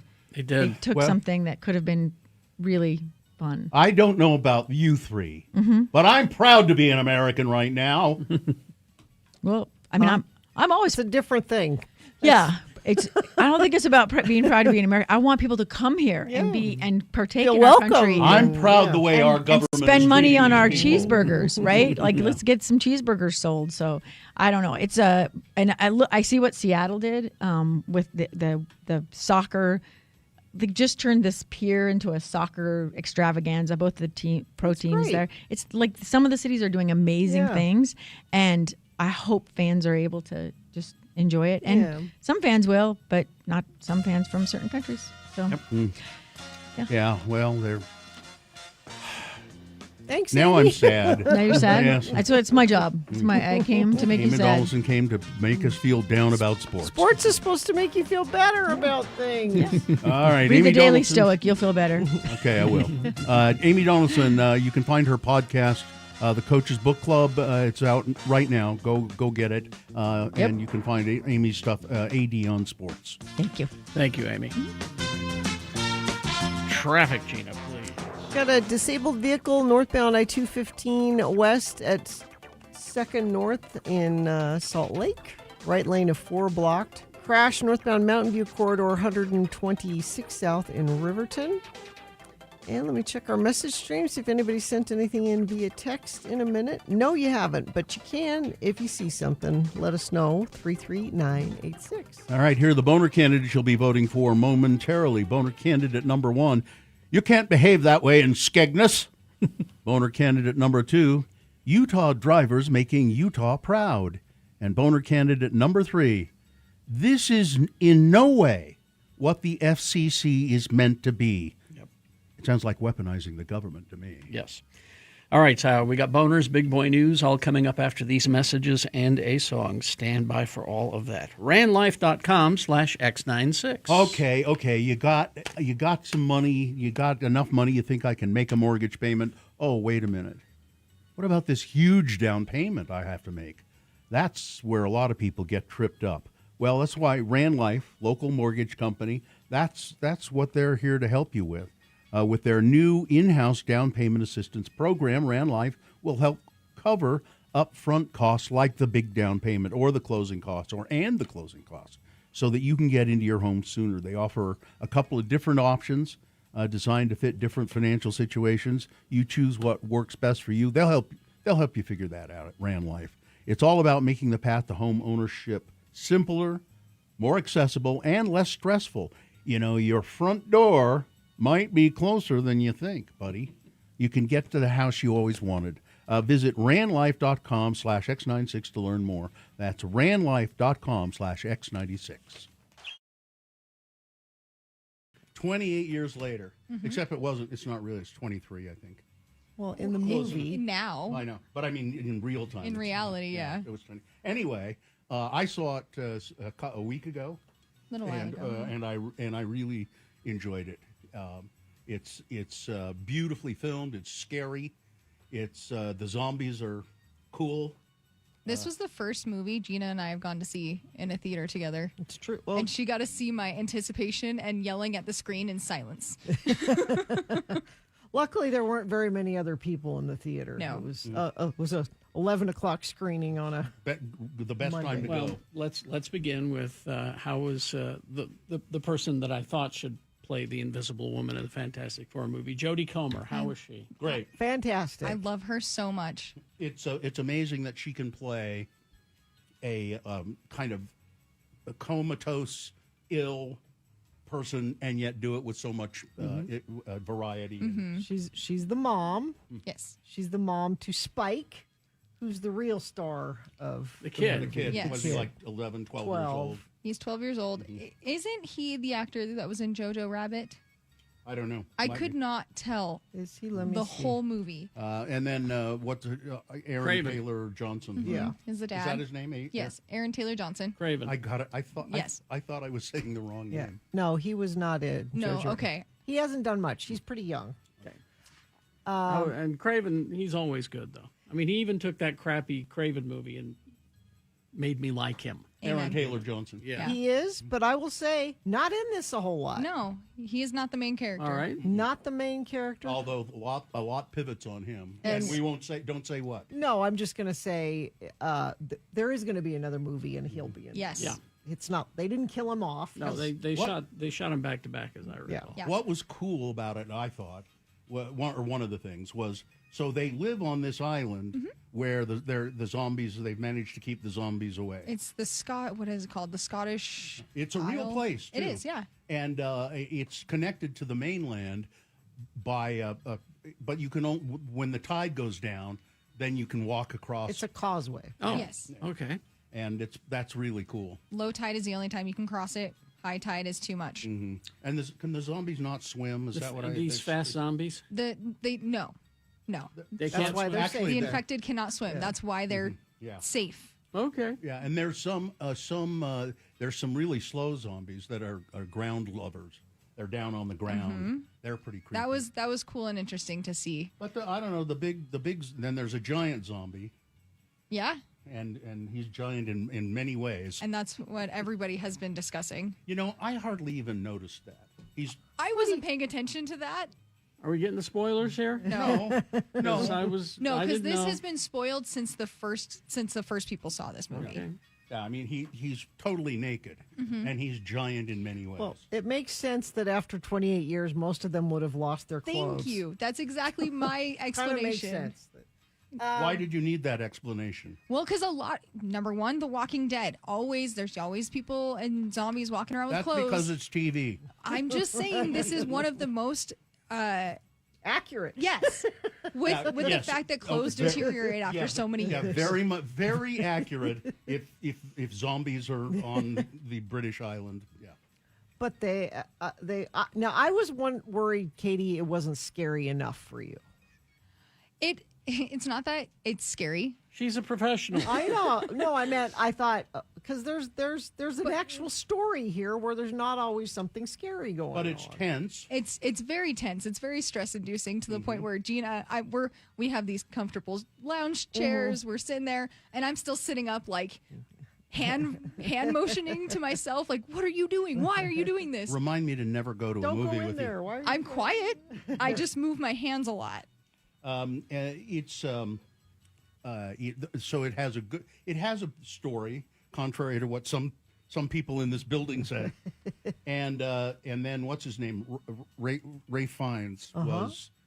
He's in So good. He's in a scene, part of the movie that's kind of pivotal and it's I guess you'd almost call it a cameo role.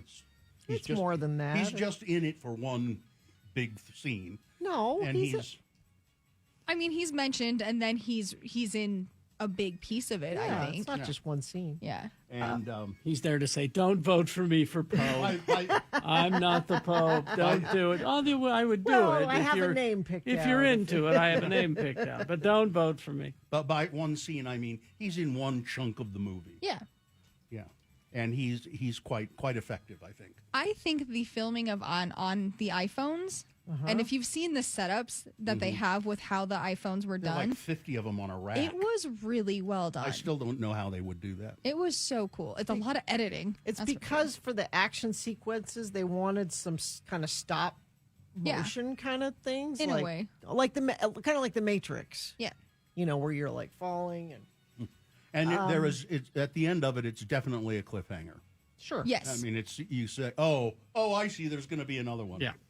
I cried in a horror movie, and I'm not a cry. I'm not a crier. Not in movies. I cry every time in A Bride of Frankenstein when he says, "Why can I not be dead like you?" But there's mom stuff in here. Yeah. There's big mom stuff in here. Jodie Comer. Yeah. Okay. And she does so well Well, with that's it. not the only mom stuff. There's a mom zombie. Well, That's- don't now, now. are we- That's Bill. That's a big. That's a spoiler. That's a big spoiler. No, not. Yeah, it is. No, it's not. Yes, it is. It's one of the best parts of the movie. We'll leave it at that. All right. It was a beautiful movie, and I was telling Gina right after, I was like, if they're gonna do this again, is it gonna end up being a countdown from 28 days later, or from 28 years later to And count back down the 28 other way. months later to 28 weeks later? I don't know. Because of I don't know. With the way it ends, that's what my thought process is. The way it ended, I'm looking forward to the next one. Me too.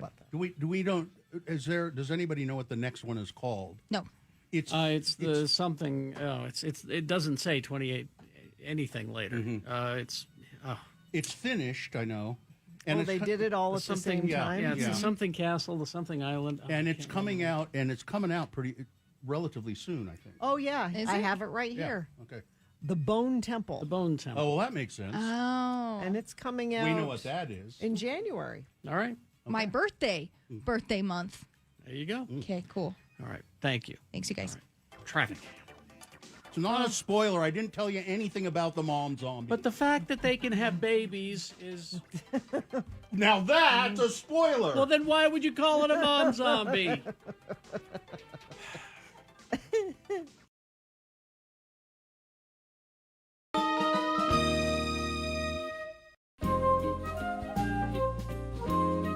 All right, 7:25 right now. It is time for Boner of the Day. 3 news stories. These will be examples of bad, stupid, or funny human behavior, and you will decide with your vote of these 3 candidates which one is the worst, which one deserves to be Boner of the Day for today, June 8th, 2026. We'll give you 2 candidates now, a third after the news, and once you've heard all 3, you will vote. One of you lucky random Boner voters will receive. I can't buy it, gotta win it. Radio from Hell Boner t-shirt. Boner candidate number 1. You can't behave that way in Skegness. A UK woman was sentenced to a year in prison after she threw a vodka bottle at a toddler and shouted racial slurs and verbally abused police officers. Samantha Gardner of Skegness, England, pleaded guilty to assaulting a person, 2 counts of assaulting a constable, so forth and so on. The court heard how on 28 February, a 2-year-old child was being lifted onto an arcade ride in Skegness. Gardner was sat just a few meters away, and she threw a vodka bottle in the direction of the little girl, hitting her with a force on the side of her head, causing a large lump and bruising. Before the vodka bottle incident, police said that Ms. Gardner was recorded saying racial slurs at the arcade. Following the assault of the child, Ms. Gardner then left the area and walked into another arcade. As she made her way, she intentionally hit out a member of the public with her handbag, which struck the side of his head, thankfully without causing any injury. After being arrested by police, Gardner verbally abused the officers, and she scratched and spit on one of them. The woman's behavior was unpredictable and alarming for all of those who encountered her that day. We have absolutely zero tolerance for that in Skegness, said the police sergeant, Billy Spence. Police are entitled to enjoy the amenities that our wonderful town offers without fear of encountering such distasteful and frankly dangerous behavior. You can't behave that way in Skegness. Boner candidate number 1. Take that somewhere else. You don't represent Skegness. Boner candidate number 2. Utah drivers making Utah proud. Utah drivers have a reputation here at home, for being some of the worst drivers in the country. But that reputation has carried outside state lines, and here's what happened. Passengers awaiting a train on the light rail in Seattle on Tuesday were shocked to see a car, like an automobile, driving down the light rail tracks. Yeah. Instead of a train, it was an SUV with Utah license plates making its way into the Mount Baker station during the evening commute. Video shows the SUV's driver, a 70-year-old woman, slowly driving on the elevated tracks before coming to a stop. According to Sound Transit, the government agency that oversees the system, the woman was following her GPS, which she said directed her right onto the tracks and into the station. That's where it told me to go. It's not my fault. Some reports said the woman was a Seattle resident, so it's not known why she was driving a car with Utah plates or what her connection, if any, is to the Beehive State. After the woman got out of the SUV, she was taken to the hospital while crews worked to remove the vehicle via a crane. There's a video. You can see it, x96.com/live. Was there? Wow. And how they got it out. driving down the Utah drivers making Utah proud. Boner candidate number 2. Coming up in a moment, Boner candidate number 3. This is in no way what the FCC is meant to be. And it really sounds like weaponizing the government to me. Boner candidate number 3 coming up after this. Big Boy News and Opinioendo brought to you by... Our go-to clinic for our pets' medical care is Trilogy Veterinary Medical Center in Sandy. They're privately owned and operated. They put the pets at the heart of everything they do. This month, save $50 on your pet's teeth cleaning. Learn more at trilogyvetsandy.com. And never, ever, ever, ever forget... The views expressed on X96's Radio from Hell show do not necessarily reflect the opinions of Broadway Media, its management, owners, or advertisers. This program is intended for mature audiences. Parental discretion is advised. Tragedy. He was one of a kind. He was an original. He will be missed. Anthony Head, the British actor who rose from the smooth 1980s pitchman for Nescafe Gold Blend instant coffee to become a mainstay performance on influential television shows like Buffy the Vampire Slayer and Ted Lasso. He has died. He was 72. The cause was complications due to pneumonia. His daughter, the actress Emily Head, and Daisy Head, said in a statement released to the BBC. The statement did not say where or when he died. Mr. Head's breakout came when he was cast as Rupert Giles in Buffy the Vampire Slayer, the unexpected supernatural hit with Sarah Michelle Gellar. Ran from the late 90s to into the 2000s. In the show, Giles was the fussy librarian at Sunnydale High School, but his real job was as Buffy's watcher, appointed by a mysterious council to guide the young vampire slayer. And And he was funny on Ted Lasso. Yeah, he played was. Hannah Waddingham's ex-husband. Yeah, he was very funny in that role too. Let's see now. Police are asking for help at finding at-risk South Salt Lake teenager.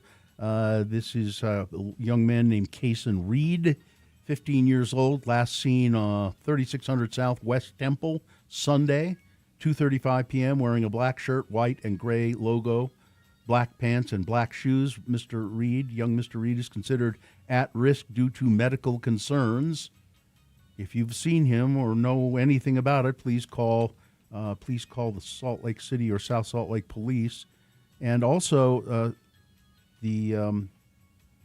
another missing and endangered 17-year-old. Police are asking for help in locating a 17-year-old boy been missing since Saturday night. Samuel Ursino, 17, seen in the area 3rd West, 3300 South. Kind of the same area. It's very odd. Around 9:45 p.m., 5'7", 145 pounds, brown hair, brown eyes. He was last seen wearing a tan hoodie with the words Judge Memorial on it and gray pants. Samuel apparently suffers from schizophrenia and has a history of assaulting law enforcement officers. So if you have seen him or have any information, please contact the South Salt Lake Police. New ballots are already headed toward Tooele County after thousands of voters received incorrect versions. The Tooele County Clerk's office is typically filled with people getting their passports, marriage licenses, or other records, but on Friday they had a different task at hand. Employees spent time reaching out to the thousands of residents who had incorrect ballots sent to them. Approximately 9,000 voters in the county received wrong ballots, which will be destroyed or deactivated. We started at the beginning with the clerk's office. Did we push the button wrong? Did the state system generate something wrong? What happened? Well, everything. It was a problem with the printer, the vendor who printed the ballots. That's where the error came from.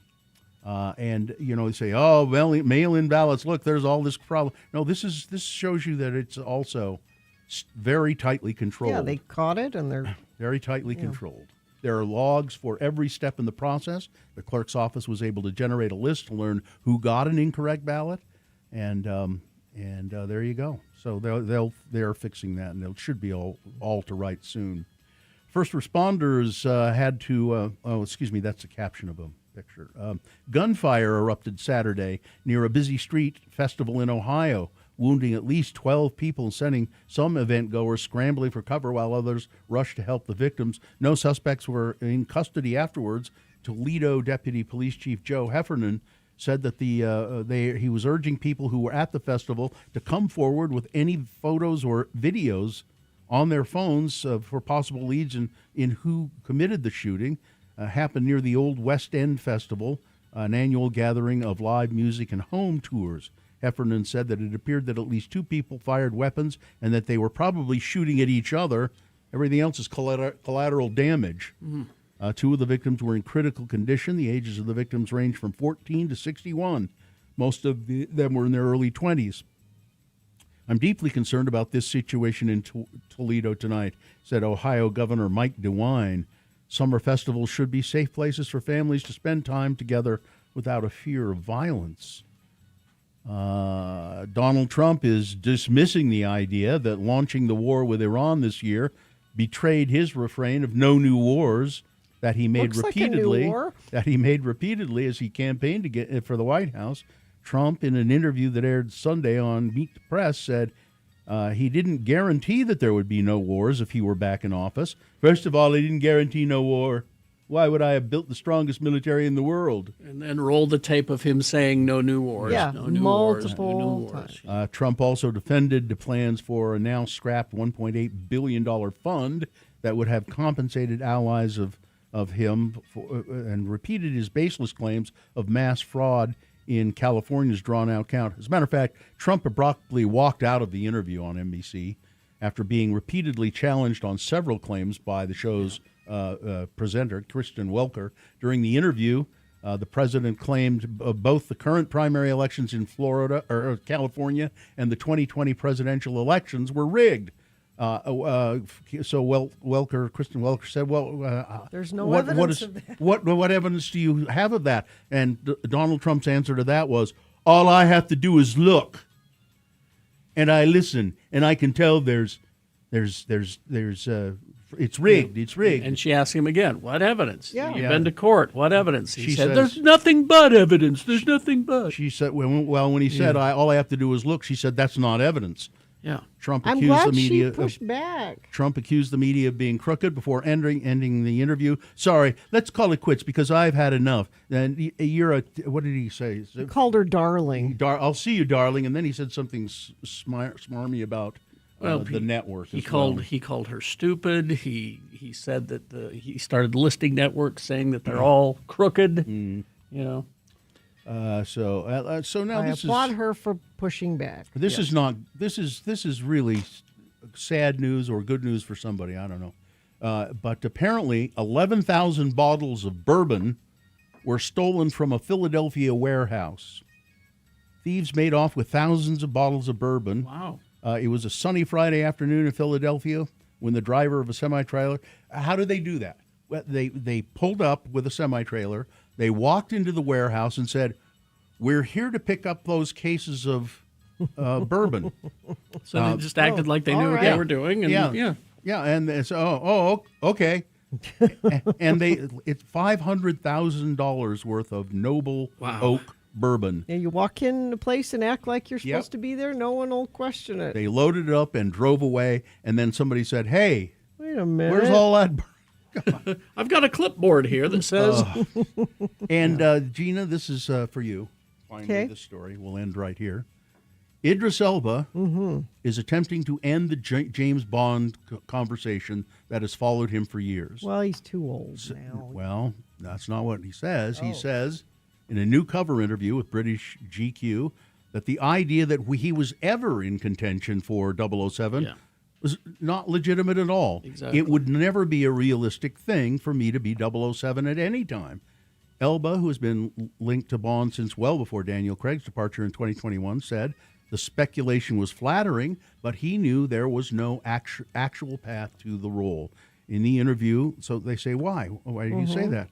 Well, because you just can't have a black James Bond. They just would never do it. It just couldn't be. And I mean, he just said the way he puts it is, he's the epitome of the white British establishment in a way, and that it just wouldn't work.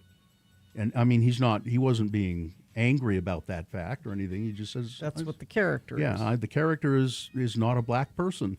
Just wouldn't work. So there you go. It's okay. I'll watch you in other things, Idris. Sure. Weather, traffic. 55 right now, going to get up to 88 for a high today. Partly sunny. Overnight low 63 and cloudy. Looks like tomorrow there's a 20% chance of thunderstorms. Not great, but it is going to cool things off a bit, back down to 77. Traffic, UDOT hasn't reported anything in the last 40 minutes or so. At that time, we had crash northbound Mountain View Corridor 126 South in Riverton. And I don't see anything coming in via text. But please let me know what you're seeing out there, even if it's nothing. That's helpful, believe it or not. 33986. Join Radio from Hell Saturday, June 20th at the Nature Center at Pia Okwai. Enjoy an evening in a wildlife oasis as we learn about birds and enjoy a variety of wines. Reserve your spot today at x96.com. You must be 21 or older to attend. Here's Boner candidate number 3. This is in no way what the FCC is meant to be or what its charter says it is. Sounds like weaponizing the government to me. Donald Trump's hand-picked Federal Communications Commission chair has waded into the dispute between 60 Minutes star Scott Pelley and MAGA-curious CBS News boss Barry Weiss. Responding to a post on Twitter that highlighted Mr. Pelley's shock at being fired after nearly 4 decades with CBS News. And apparently he did not expect to be fired. Brendan Carr, the FCC chair, said that the respected journalist and former White House correspondent was the reason for America's lack of trust in the media. Quote, one of the reasons why they trust in media, why the trust in media is so low, is because many legacy journalists are completely out of touch, Carr wrote. You could not get away with that kind of behavior at any run-of-the-mill job. It's revealing to see how blind some people are to that. He says Scott Pelley is blind to the fact that he deserved to be fired. Pelley told the New York Times that after being fired was the furthest thing from his mind after he had blown up at senior management over a rash of firings at 60 Minutes. But Brendan Carr, the head of the FCC, this is not what he's supposed to be doing. No. It's not his job. And he thinks that, I mean, some of the things that Scott Pelley said were said to him. Mm-hmm. The story they did on the ICE shootings in Minneapolis. Yeah. 90 minutes before that story was supposed to air, Barry Weiss said, can we show the protesters being more violent? Like, can you edit the video and put some more video in there of them being more violent? She also asked him, because there's the voiceover while they're showing the video. Yeah. In the voiceover, I want you to say she aimed the car at the police officers. He used the example, Pelley said, she wanted me to say that that Minnesota woman who was murdered, Renee Good, she wanted to say that she had been driving her car straight at an ICE agent when she was shot in January. Yeah. And he said, the video that you're looking at when I'm supposed to be saying that, you can clearly see that's not what's happening. And the tires are pointed a different way. And she was insisting, and she said, and Scott Pelley said, now we didn't make those changes, but she wanted us to make them. FCC chair, you're okay with rewriting history? It's none of his business. Yeah. That's the point. Yeah. The FCC, the chairman of the FCC should not have his nose stuck in this at all. Absolutely not. Boner candidate number 3. All right, let's review the first 2 and vote. Boner candidate number 1. You can't behave that way in Skegness.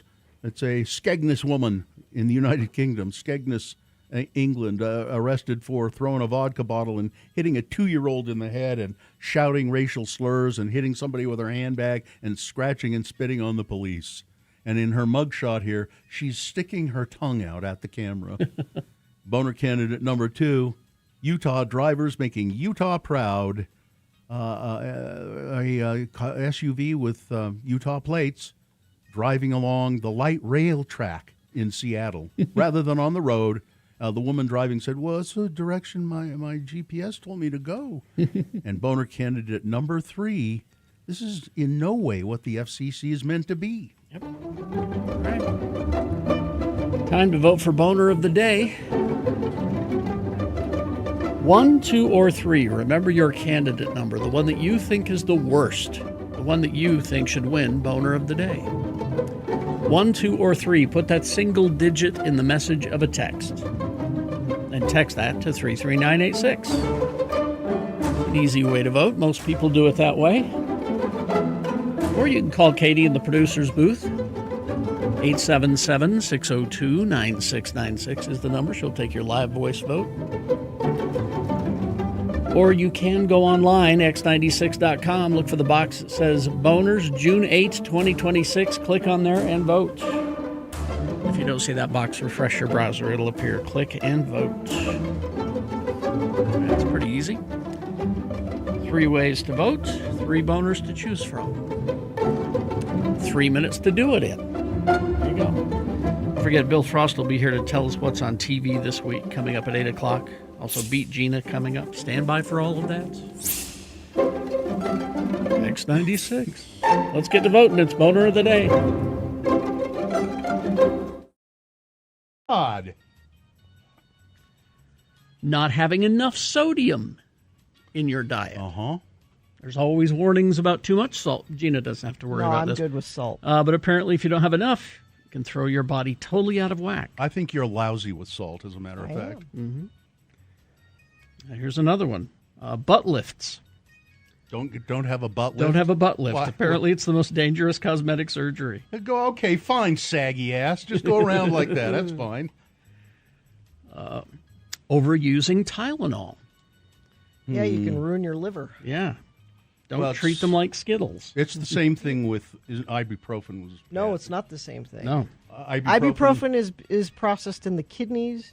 Oh. Tylenol is processed in the liver. When people, and I know this from experience, OD on like Percocet and stuff. Yeah. It's not the opioid part that gets them if they do it over a long period of time. It's liver damage from the Tylenol, from the acetaminophen in the... Really? Mhm. Okay. Let's see. Both moving water and still water on the road can be very dangerous. Something that you don't think about? No. The hydroplaning.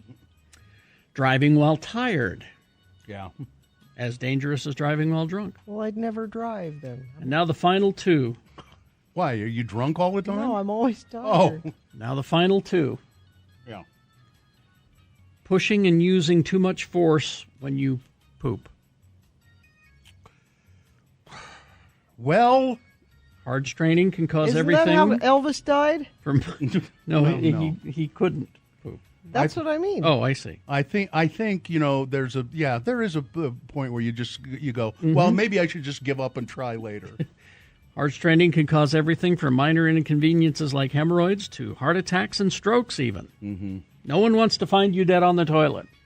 So I said that's Elvis. Yeah, And no. now?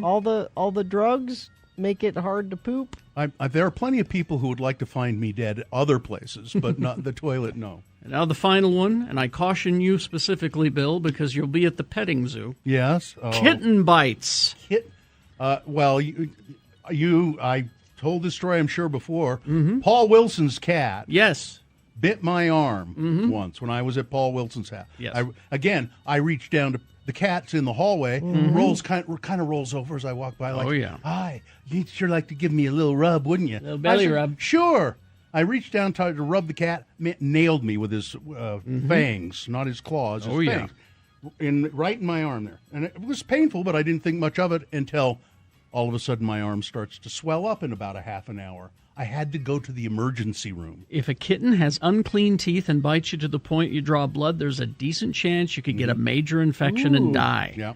Their teeth are like little needles that inject bacteria right into your blood. That's exactly and since what they're happens. so thin, you heal from the bite really fast. However, your body does not have a chance to clean the bacteria before the wound is closed, so the rate of infection is very high. Fortunately, I had signs like I got swollen and I got a fever. Oh, wow. It was and it was pretty quick. I guess it was cat scratch fever. Now that I think about it, Kitten bites. yeah, Dangerous. could have killed me. Yep. Damn near killed you. We hope you'd enjoyed another list with Radio from Hell on X96. I should have sued Paul Wilson. You wouldn't have got anything. That's true. No, that's true. No, I wouldn't have. Of course, now he owns a radio station. I think he still does. I wonder if I could still sue him. It's an AM radio station, so I'm not sure you no, want it it. wouldn't be worth Yeah. anything. You don't want that. No.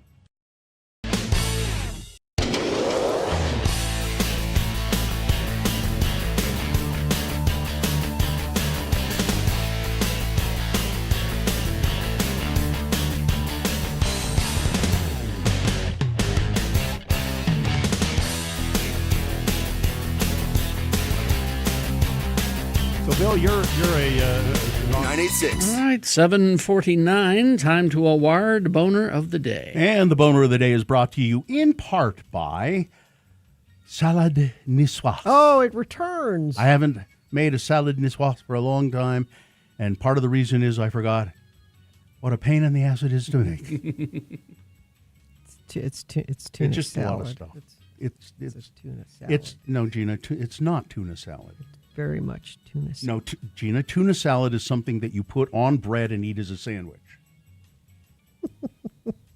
And missing or broken teeth, dentures holding you back? Stubbs Dental restores confidence with life-changing implants. Get your smile and your life back. Visit stubbsdental.com today. Such a Philistine. The Boner candidates, they did, both 1 and 2, got some solid voting for them. You can't behave that way in Skegness.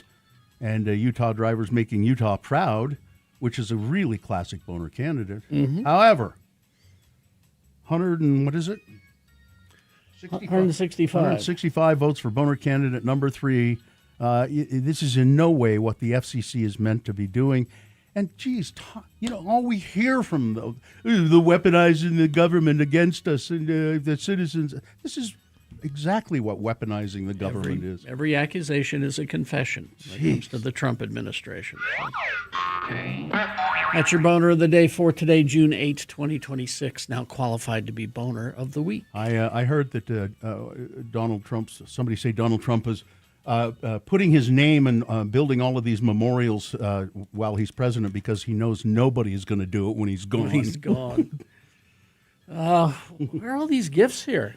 Somebody die? No, at our 40th anniversary party on Saturday, our friends of the program are too nice, and they brought a bunch of gifts for us, which were much appreciated but Yes. not needed. But Gina won't take any of them home. Well, I hope she does. She's got some good stuff in here. Let's see this. How about these T-shirts? They are from Julie, our Doctor Who fan. Oh, yeah. Myself and my husband, Matt, have been longtime listeners since the late KJQ days.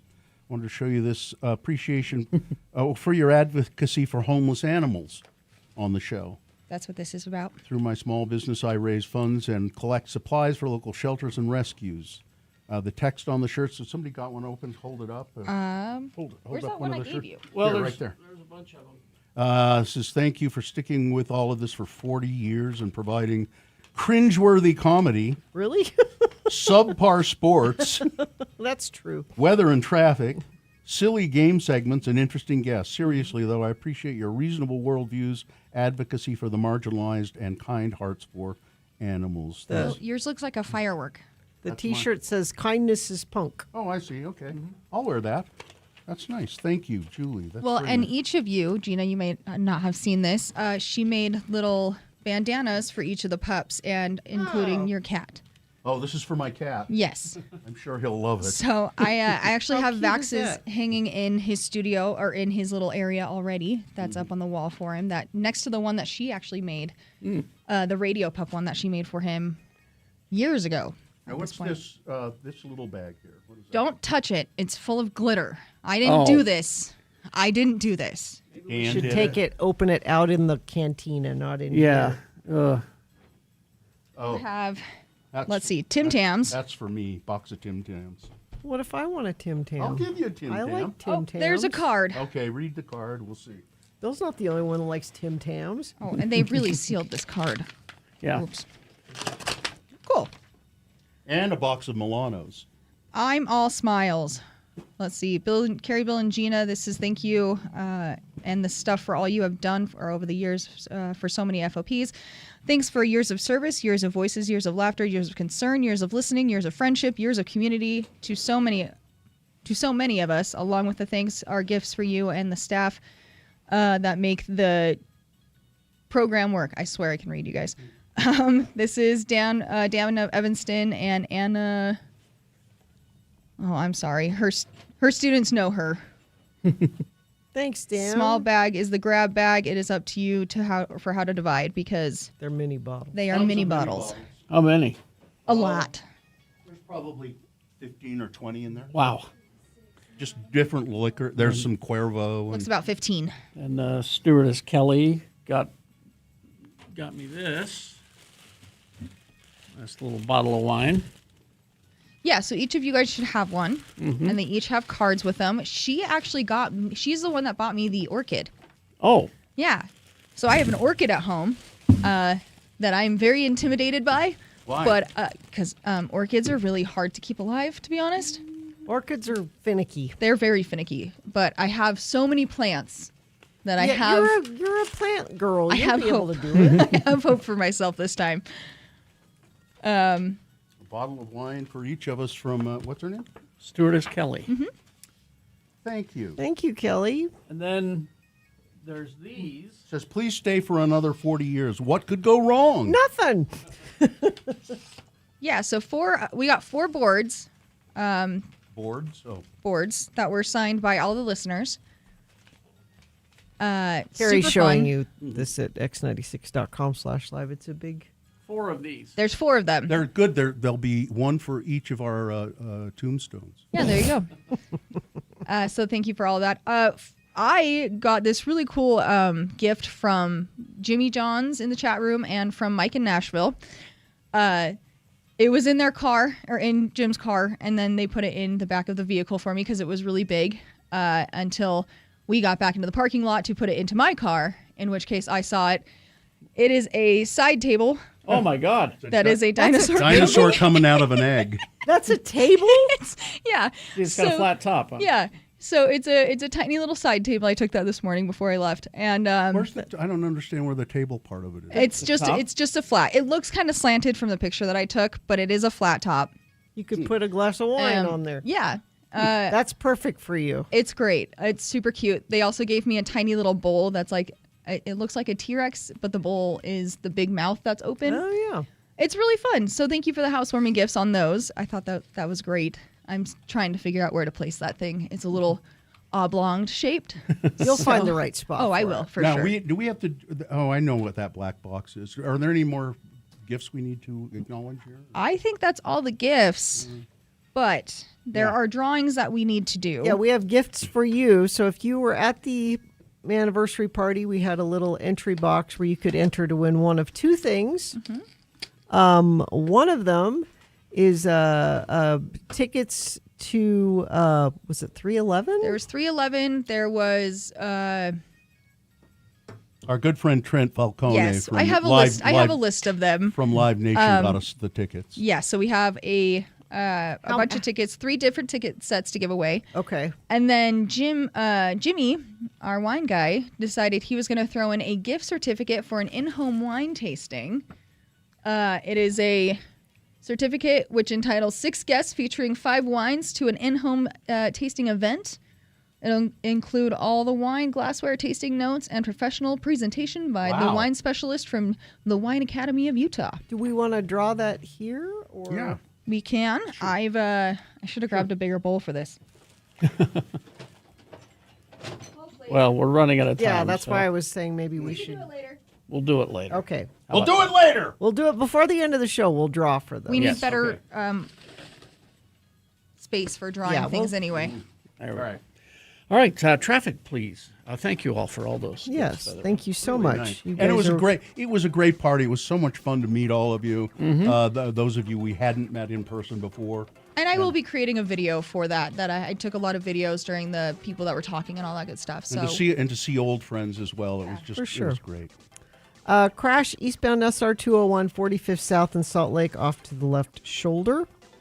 Crash, let's see, northbound I-215 West, 2nd North in Salt Lake, right lane affected there. That seems to be about it. If you're seeing something, though, you can always share it with us at 33986. All right, so we're going to take a break. We'll be back after these. Bill Frost will be here to tell us what's on TV this week. Stand by for that. It's KXRK Provo. Missed.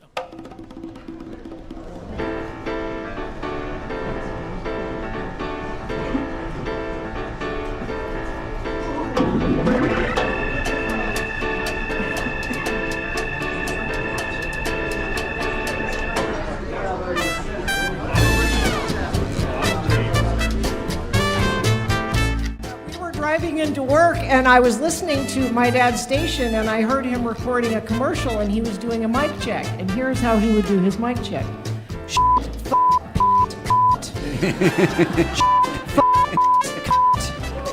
On the radio. All over the air. So in honor of my dad, that is my mic check here for not saying. Yeah.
Driving into work, and I was listening to my dad's station, and I heard him record. Harold did from Highland.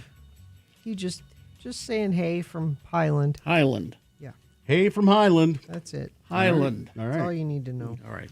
Is this sponsored? Jason? Do you need airsoft help? Do you want to learn about airsoft war games? Then you need to visit our friends Rad and Ajax at any tactical airsoft supply along the Wasatch Front. Oh, thank you. Well, here we go now. We are going to talk about TV with Bill Frost, William P. Frost.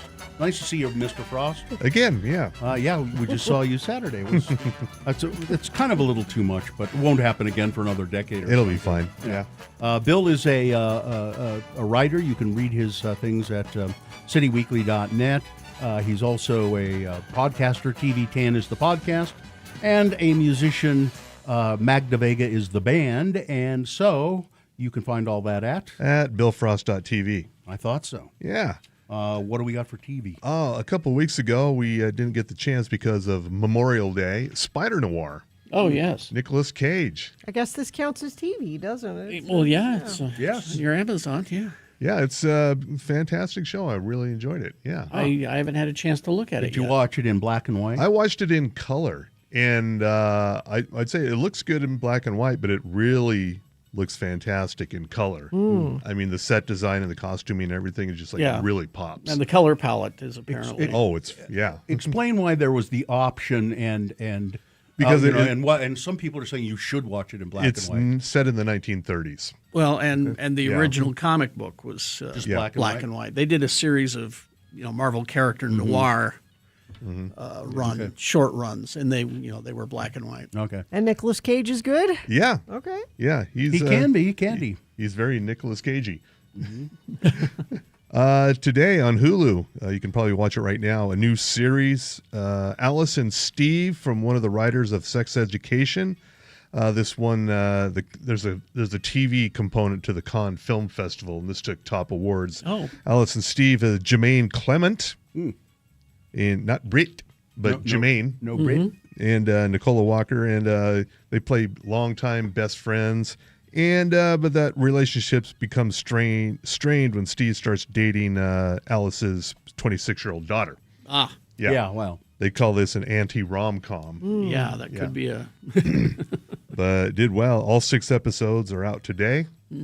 And also, there, I had to mention this, a new series on HGTV called Crashers, starring a new kid on the block, Jordan Knight. He's the host and renovator of this show.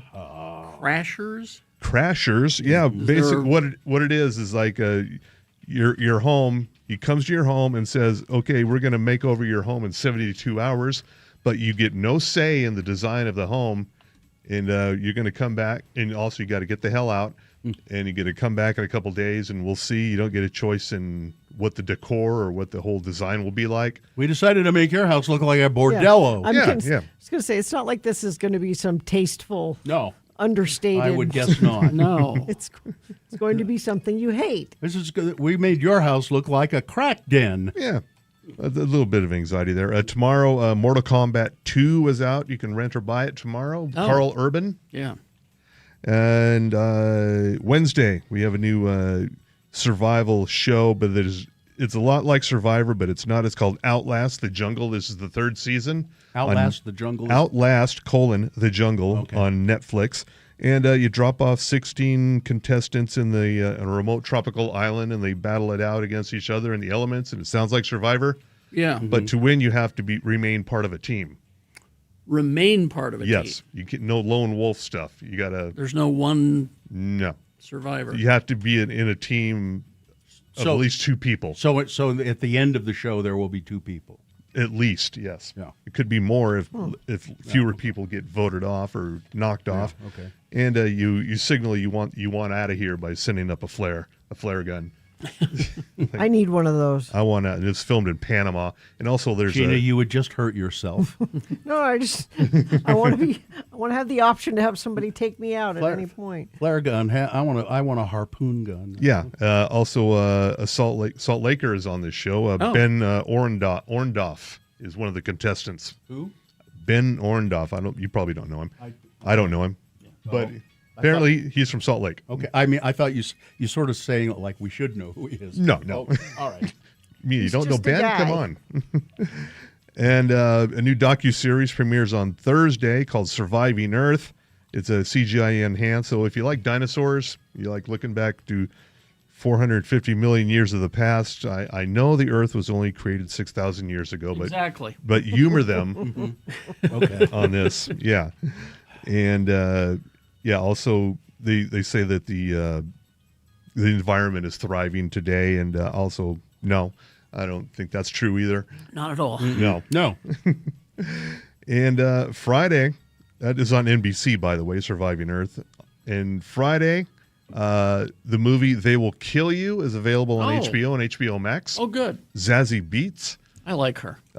Remind me what that's about. Zazie Beetz takes a housekeeper job in a New York high rise, but it turns out it's run by a satanic cult, and they think she's going to be their latest human sacrifice. But she's got not other plans. Not going out that easily. Yep. No. She will kick your ass. Yeah. Also in here, part of the cult are Heather Graham, Tom Felton, and Patricia Arquette.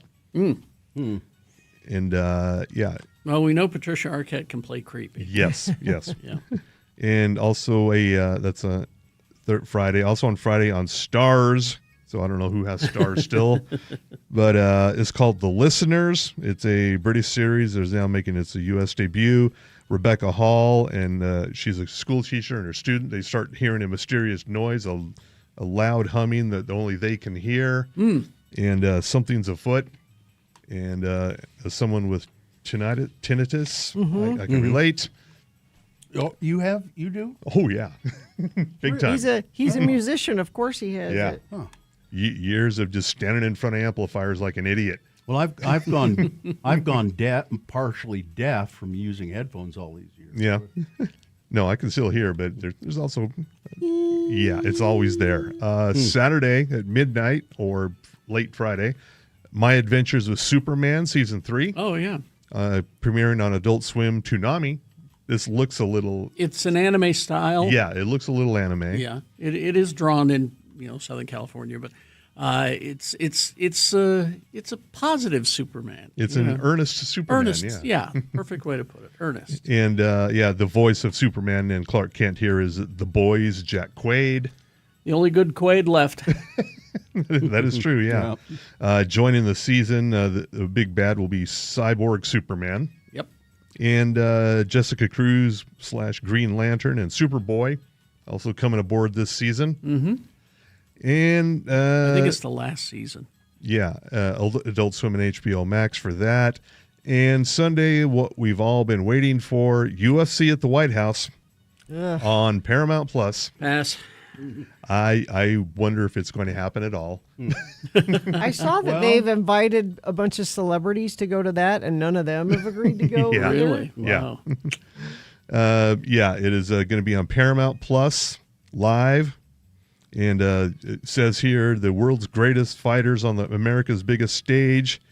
And besides the cultural backlash and the political and everything, also the weather probably not going to cooperate. That's what I heard. Yeah.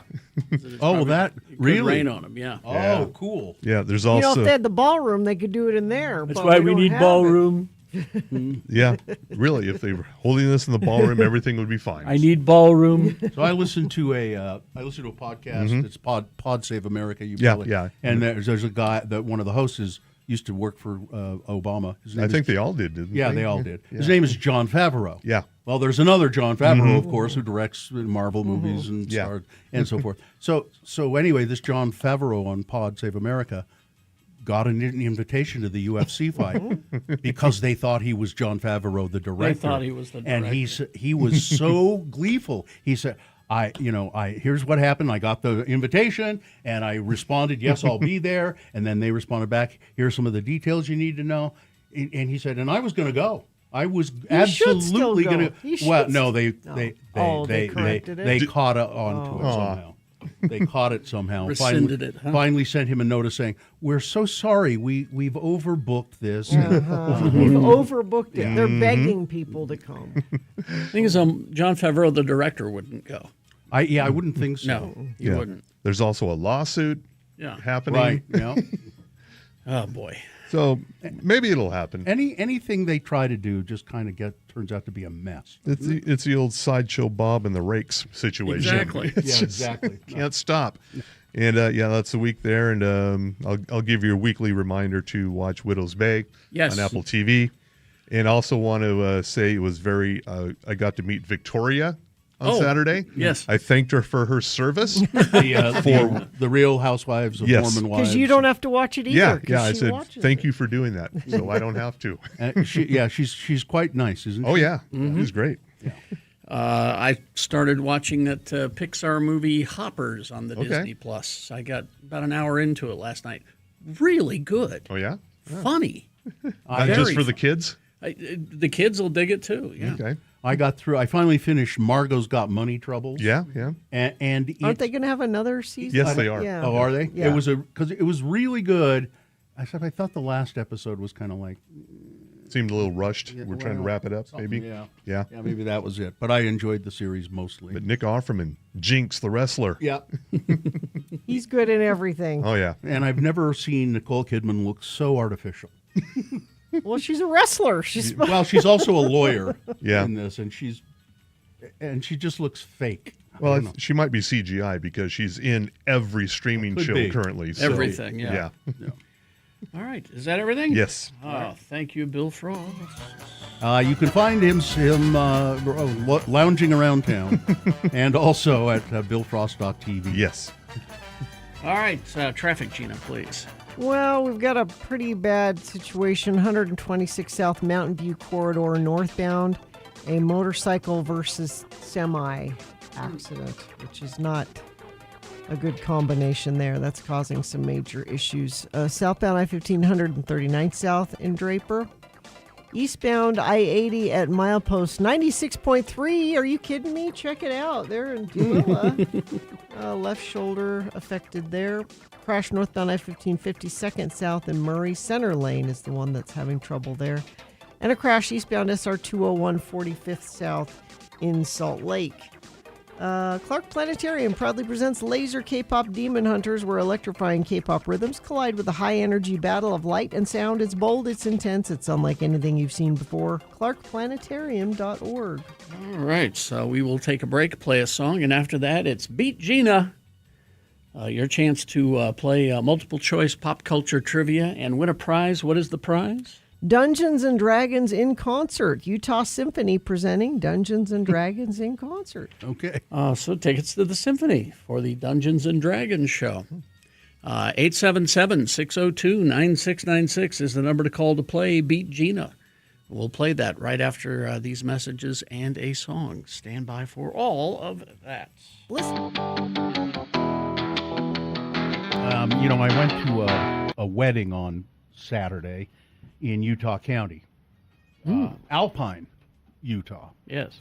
And I was looking for something to do while I was down there. I thought my wife and I thought we'd just, go to a restaurant or something. And for the wedding, first of all, it was the most traditional wedding.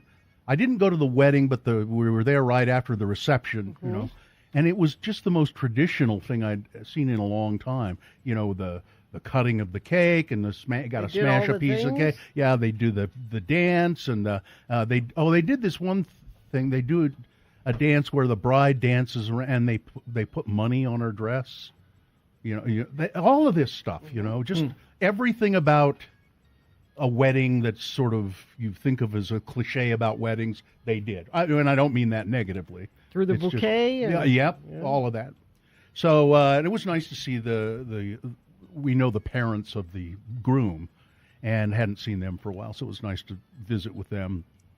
Jesse Parent is his son. Anyway, so I thought, I know what we'll do. We'll go on the Alpine Loop. Somebody had suggested we do that, and they were right. It was Take a drive. Yeah. Let me get you some driving. So you go up American Fork Canyon for a while, and then there's a turn off to the Alpine Loop. And I thought, I know what we'll do. So we'll go all the way over and down into Sundance, and then we'll have something to eat at Sundance. Mm-hmm. And it was just stunningly beautiful. And I can imagine what it's like in the fall. People go up there. But somebody said in the fall it's beautiful, but there are just a line of cars all the time. Everyone's doing it. Yeah. While we were there weren't a tremendous number of people there. And then we stopped at a place, it's kind of a little bit of a detour off the Alpine Loop called Cascade Falls, which is so incredibly beautiful and unusual. It's not like a big waterfall. It's water. It's like a series of rocks and the water comes down and forms different pools. That sounds like a waterfall. Well, it's not like you think of a waterfall usually as like a big drop of water from a high place. No, this is several different. Yes, like different levels and stuff, and there's like a boardwalk you can go on and just beautiful foliage and all kinds of different plants and fish in the pools and really, really Did you go nice. eat? Then we went back, got on the Alpine Loop, and that again is it's a really narrow. It's 2 lanes, but very narrow. No divider line, no line markings or anything. And we dropped down into Sundance, and it was packed with people. Apparently there was a play going on, Cinderella. I think the Utah UVC. I think their theater department does plays up there in the summer. No spoilers. I don't want to know how that ends. Cinderella? Yeah. Well, I didn't go. We didn't go. Okay. But there were so with the one restaurant was just too full up. We couldn't. You didn't have reservations. No, and it. But the white not the White Owl, the Owl Bar. Mm-hmm. They don't take reservations, and they have burgers and stuff. So that's where we ended up eating, and we were sitting outside. But then, of course, there was a downpour, and we had to move inside, along with everybody else. But I'm looking around, and some of the people you could tell were from Utah, but the majority of them were not. How can you tell? I don't know, the way that. Well, first of all, we're in a bar, so. But I don't know. You can just sort of tell there's just a difference. I don't know. And I just kept thinking, where do all these people come from? Where do they all come from and converge on Sundance like this? It's just kind of amazing. And you can overhear some conversations about, isn't this beautiful? We've never seen anything like this, and all of that stuff. And I just thought, what brings them? I was going to say the reason you knew they weren't from here is nobody came up to you and said they knew who you were. Yeah, that's true. That's how you know. That's true. They weren't from here. That's true. Nobody seemed to recognize me, so they were all from out of state. That and their "I ain't from around here" brand hats that they were wearing. No, if you overhear the conversation, and you can tell little bits and just what people are talking about and how they are. But there was a woman. So we go out. So we go outside on the outside patio at first and sit down. And, it's open air and everything. And just, my God, somebody was wearing perfume that was like. If it's competing with the great outdoors, that's some strong That's a problem. Perfume. Yeah. Oh my God, it was horrible. And it was. I finally figured out where it was, and it was like several tables away. So you don't want to sit downwind of that. No, or anywhere. And then when we all moved inside, it followed. You could still, it was almost enough to make you not want to eat. It's like, I don't want to compete with this odor this perfume while I eat a hamburger and drink a glass of wine. But I managed to choke it down. But it was a great. If you ever want to just do something really nice, and it's not a very long drive from American Fork Canyon over to Sundance and down into Provo Canyon. You could do it in less than an hour. We took more time but it's just beautiful. And whoever recommended doing that, thank you. It was excellent, an excellent day. Bill did something. I did. It's been a long time since my wife and I don't do anything anymore. We hang out. You guys had a date. Yeah. Isn't that nice? It was nice. It was exceptionally Did you reconnect? Not so much. No. No, yes, of course. But we need some. I'd like to do a little more reconnecting. Sure. Because when you start reconnecting, it could be kind of fun. Wait a minute, I like this. Hey, I like this kind of connecting Wait a stuff. minute. We do. Hey, you know what? My wife is beautiful. How about that? I don't notice it when we're home all the time, but you go out and you notice it. Yeah. So anyway, but whoever suggested the Alpine Loop, thanks for doing that. I really appreciate it. It was great. Cascade Springs, not Falls. There's Cascade Springs and Falls. Yeah. Cascade Springs is, you see that right when you go on to the Alpine Loop. Mm-hmm. To get to Cascade Falls, you have to leave the Alpine Loop and drive toward Heber someday. But so far, you're wrong. The game show Beat Gina is still on the air. I'm Johnny O, and I'm the kind of announcer who'll do anything for money. When it comes to great cuts of meat, Donald Trump has just raised the stakes. The Sharper Image is a store with fantastic products of all kinds, and they agree with Donald Trump. Trump's steaks are the world's greatest steaks in every sense of the word, and the Sharper Image is the only store where you can buy them. Trump steaks are by far the best tasting, most flavorful beef you have ever had. Truly in a league of their own. Trump steaks are a 5-star gourmet quality that belong in a very, very select category of restaurant. These steaks are certified Angus prime beef. There's nothing better than that. Of all the beef produced in America, less than 1% qualifies for that category. It's the best of the best, and until now, you could enjoy the steaks of this quality in only one of Trump's resort restaurants or America's finest steakhouses. But now that's changed. Today, through the Sharper Image, you can enjoy the world's greatest steaks in your own home with family, friends, anytime. Trump steaks are aged to perfection to provide the ultimate in tenderness and flavor. And Trump himself has certified Trump steaks are guaranteed to come from cows that are 99% free of the New World screwworm. So what have you got to lose? Treat yourself to the very, very best life has to offer. One bite and you'll know exactly what we're talking about. And believe it, Trump understands steaks. It's his favorite food. And these Trump steaks are the best. Keep watching the mail for your Sharper Image catalog to order Trump steaks, or go to a Sharper Image store if you can find one. And now, here he is, the Sharper Image of game show hosts. One bite and you'll know exactly what we're talking about. He's the best in the world. Your host, Kerry Jackson. Thank you, Johnny Ola. You're welcome. Who'd have thought that selling steaks out of a place that sells back massagers, A gadget store? a gadget store, would not have worked? Who'd have thought? What do you mean? Oh, sorry. What are you talking about?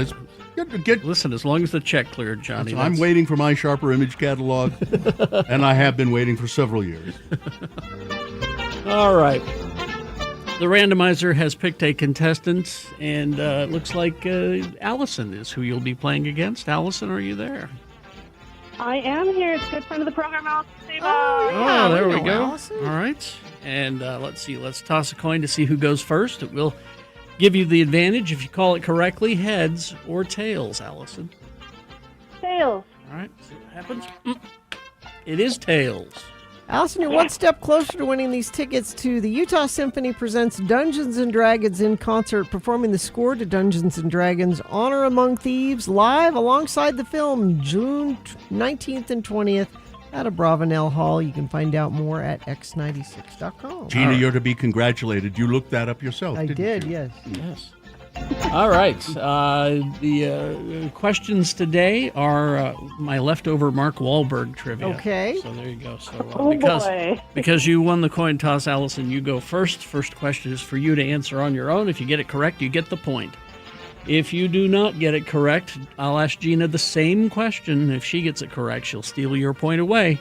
We'll go back and forth till one of you gets 3 points. All right, here we go. Okay. First question. Mark Wahlberg trivia. Which of these extravagant amenities does Mark have in his home? Is it 1, a boxing ring? Is it 2, a 6-lane bowling alley? Is it 3, an aromatic concierge? Or 4, pre-chewed gourmet truffles?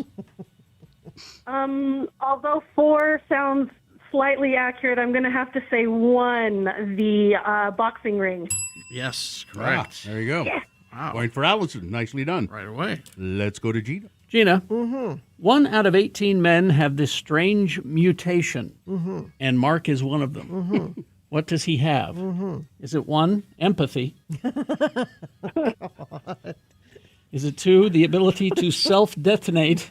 Ooh, that'd be handy. Is it 3, a third nipple? Or 4, webbed toes? Oh, Mark Wahlberg famously has a third nipple.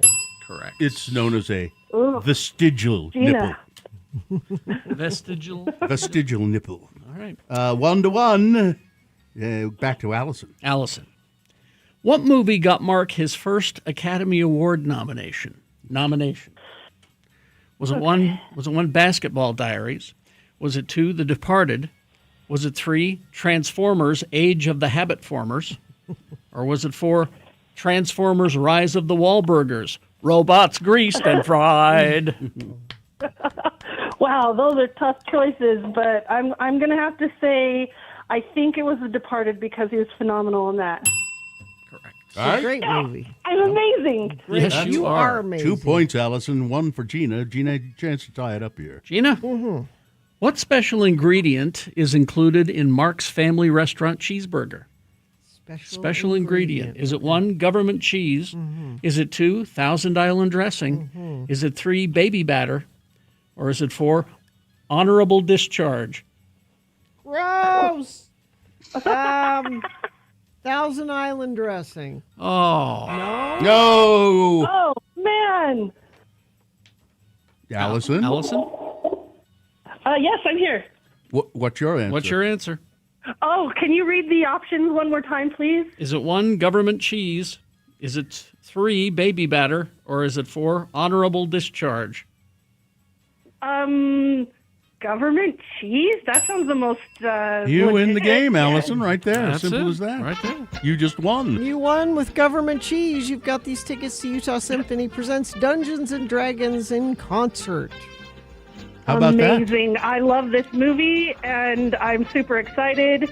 And as the daughter of a meat cutter, I cannot get behind you advertising for Trump. All right. All right, sorry. They're gone now. Yes. All right. Listen, I can't hurt you anymore. Hang on the line, Allison. I've got to go be alone with my shame. Yes. All right. Let's see. It's time for Big Boy News, brought to you by. The grimdark future of the 41st millennium is shaking with new releases for Warhammer 40k. Protect the Imperium from large threats with the new Imperial Knight Destroyer, or serve the forces of chaos with the new Iron Warriors Combat Patrol. More available at Haster Games. And never, ever, ever, ever forget. The views expressed on X96's Radio from Hell show do not necessarily reflect the opinions of Broadway Media, its management, owners, or advertisers. This program is intended for mature audiences. Parental discretion is advised. Well, Johnny Ola's ex-wife, Leslie Stahl, and 2 other 60 Minutes correspondents said on Friday that they would stay with the show, ending days of speculation about whether a roiling crisis at the CBS News program would leave it entirely deprived of on-air talent. In a joint email to the show's staff, Ms. Stahl, Bill Whitaker, and John Wertheim said that they would stay and fight in order to repair and preserve the reputation of the country's top-rated news program. Here's why we are staying. We don't want to see 60 Minutes die, they wrote. But the correspondents also expressed deep frustrations with the decision by Barry Weiss, the CBS News editor-in-chief, to fire Tanya Simon, the show's executive producer, and several long-standing producers and correspondents, calling those exits heartbreaking. And they warned that if the program lost its editorial independence, we will, in fact, leave too. Ms. Weiss moves, including the appointment of one Nick Bilton, who's a tech journalist and filmmaker with no broadcast news experience, as the show's new leader, shocked the 60 Minutes newsroom in a meeting on Monday. A longtime correspondent, Scott Pelley, of course, assailed Mr. Bilton and accused Ms. Weiss of murdering the show, and then he was fired the next day. And in the days since, Bilton has scrambled to persuade Stahl, Whitaker, and Wertheim to remain. At dinner with Ms. Stahl, Bilton offered assurances that he would preserve the show's journalistic rigor. We'll see. Yeah, right. We will see. Well, Iran and Israel have exchanged missile strikes starting late last night in the first such hostilities since a ceasefire paused the U.S.-Israeli war with Iran in April. Iran launched ballistic missiles at Israel late Sunday after an Israeli attack in Lebanon against Hezbollah, the Iran-backed militia group. The Israeli military said that it had intercepted the missiles and announced around 11 p.m. local time that citizens were free to leave shelters. The government said schools would be closed nationwide on Monday. Today, as a precautionary measure, Iran's Islamic Revolutionary Guard Corps said the missiles were a response to Israel's attack on Hezbollah. It said its acceptance of a ceasefire with the United States and Israel had been conditioned on a halt in the fighting on all fronts. Tonight's operation was a warning, and if aggressions are repeated, the responses will be broader, None of Iran this said. feels like a ceasefire at all. No. Well, yeah. And Donald Trump demanded peace between Iran and Israel in a rather bizarre fashion. His Middle East ceasefire took a beating when the two nations went at it late Sunday and early this morning. The timing was awkward.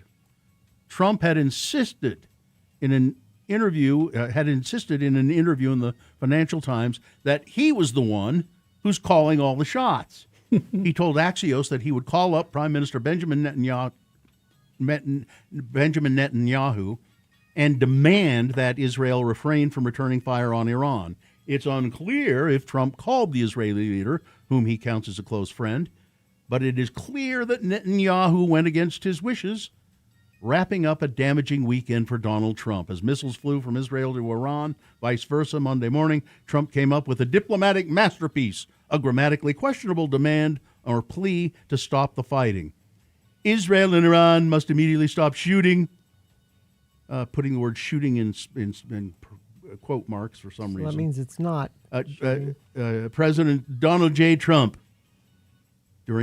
elsewhere during a sleepless posting session, he claimed without any evidence that the ongoing election counts in. Oh, we talked about that earlier, talking about California. But he says they must stop shooting. I'm the one who calls the shots, and they haven't. They haven't. Stopped. No. You can't let that happen to me. Oh, and he signed it, Donald J. Trump, in all caps. Well, then he's to serious. really get their attention. Yeah. 17-year-old boy died Saturday after falling off his paddleboard while on Ideal Beach on Bear Lake. The Utah Department of Natural Resources said the kid wasn't wearing a life jacket when he fell off the paddleboard and into the lake, got separated from his paddleboard. Although the unidentified teenager from Arizona was located, he died at the lake after first responders attempted life-saving measures. Name of the kid not released. A lot of people paddleboard without a life Yeah, jacket. They don't think they need it because I'm just standing here on this. I'm not going. No, you should have a life jacket on when you're on. A teenage hiker died after succumbing to heat-related illnesses while at the Grand Canyon, the National Park Service said. The agency said it responded to reports Wednesday of an 18-year-old man experiencing heat-related symptoms below Havasupai Gardens on the Bright Angel Trail at Grand Canyon National Park. He was found about 30 feet below the trail in a remote area near Garden Creek. He was lifted off the trail by helicopter but later died.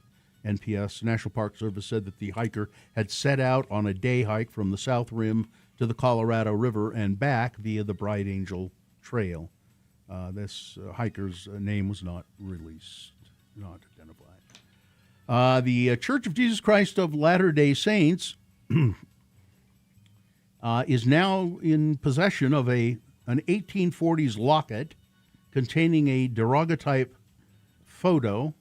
It's essentially an old photograph, believed by some to be the only photograph of church founder Joseph Smith. They have accepted the locket by donation, the church said. Since its discovery in 2020 by some of Joseph Smith's relatives, the nearly 18 million member global church has not authenticated the image as belonging to the faith's first prophet. We cannot draw a conclusion, the church said, about who is pictured in the daguerreotype. But Lachlan McKay, an apostle for a Community of Christ, which was formerly known as the Reorganized Church of Jesus Christ of Latter-day Saints, and Joseph Smith's great-great-great-grandson, has come to believe that this daguerreotype is, in fact, his famous relative. I believe this is my great-great-grandfather, Joseph Smith. For those of you who don't know, there's the Church of Jesus Christ of Latter-day Saints, and then the Reorganized Church, which some years ago changed their name to Community of Christ. They wanted to disassociate completely from the LDS Church. Now, they've been friendly. The two churches have been friendly. And the Reorganized Church, not a lot of members, pretty small church. But the reason there is a Church of Jesus Christ, or Reorganized Church, do you know the reason behind that? It's because at the very beginning, there was a fight between Brigham Young and Joseph Smith's widow. Yes. I Emma. thought everybody should be a downline. Emma all Smith. the prophets should be she said downlines. Joseph's son should be the next prophet of the Church of Jesus Christ. And Brigham Young said, "Get out of here, lady. Get out of here. I'm taking all these people. We're going to Utah." So, so they split, and so the church of the reorganized church, they still have their. Actually, I think their leadership now is they've gotten away from that, but for years and years, it was always a descendant of Joseph Smith. As a matter of fact, I think there's a woman who's their and it's a daguerreotype, not what a daguerreotype. I've never said that word correctly. Daguerreotype. It's a daguerreotype because the guy who invented it was a Frenchman named Daguerre, not a daguerreotype. Sorry, I don't love correcting you, Bill. Oh, please, no. I'm glad you did. It's one of those words that It's a weird word. And I think I've always mispronounced it. But now that you say that and I look at it, Daguerreotype. it's daguerreotype. Of course it is. Thank you. It's a picture. Yeah, it's kind of a. The reason that that his great grandson is pretty sure that it's him is there is a death mask of Joseph and Joseph Smith and his brother when they were martyred.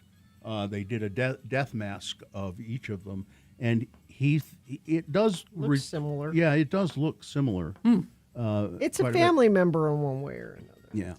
One other thing that this got me thinking about is death masks. That used to be done quite often, particularly with famous people or well-known people or notorious people. And I think I'm going to insist on when the University of Utah comes and gets my body before they. I'm going to I'm going to insist they do a death mask. That's my only requirement. That's it. No one. Yeah, that's the only thing I want out of the whole deal is a death Well, mask. the chat room found the death masks of him and his brother. Yeah, I've got a picture of him here too. Anyway, all right. Sports weather traffic. Well, the gaggles of New York Knicks fans outside of Madison Square Garden during the 2026 playoffs, even during away games, have lit up social media with viral sound bites, brazen dances. It's because you all get together and you watch the game on a big screen and you celebrate together and you cheer together. Well, Knicks fans won't be able to congregate outside the world's most famous arena for Game 3, the team's first home for the NBA Finals game since 1999, because Donald Trump ruins everything. Yep. He's planning on being there, and they said, well, if the president's coming, we can't have all these people just on the street. Maybe they should have a ballroom basketball game. He'll be safe there. This will be a blow to any and all Knicks fans who want to have a watch party within a stone's throw of Madison Square Garden. Per a NYPD statement, there will be no watch party outside MSG. And if he really cared about the American people, he would say, I wouldn't dream of doing it. You guys deserve to be there and watch the game and have fun and all be together. I wouldn't dream of disrupting that. No, because he doesn't care. He wants to go. He's like, oh, where are all the eyeballs going to be tonight? I want to be where all the eyeballs are. And New York notoriously hates him. So it's the boos are I going hope to they be boo him mercilessly. Just, let's see. In the NHL Finals, you've got Vegas leading that series 2-1. Next game will be tomorrow at 6 o'clock. That's your sports. Weather, we have, let me see, we've got 61 right now. Going to get up to a high of 88 with partly sunny skies. Overnight low 63. Tomorrow, just a tiny 20% chance of thunderstorms. It will cool things off a bit down into the 70s, though.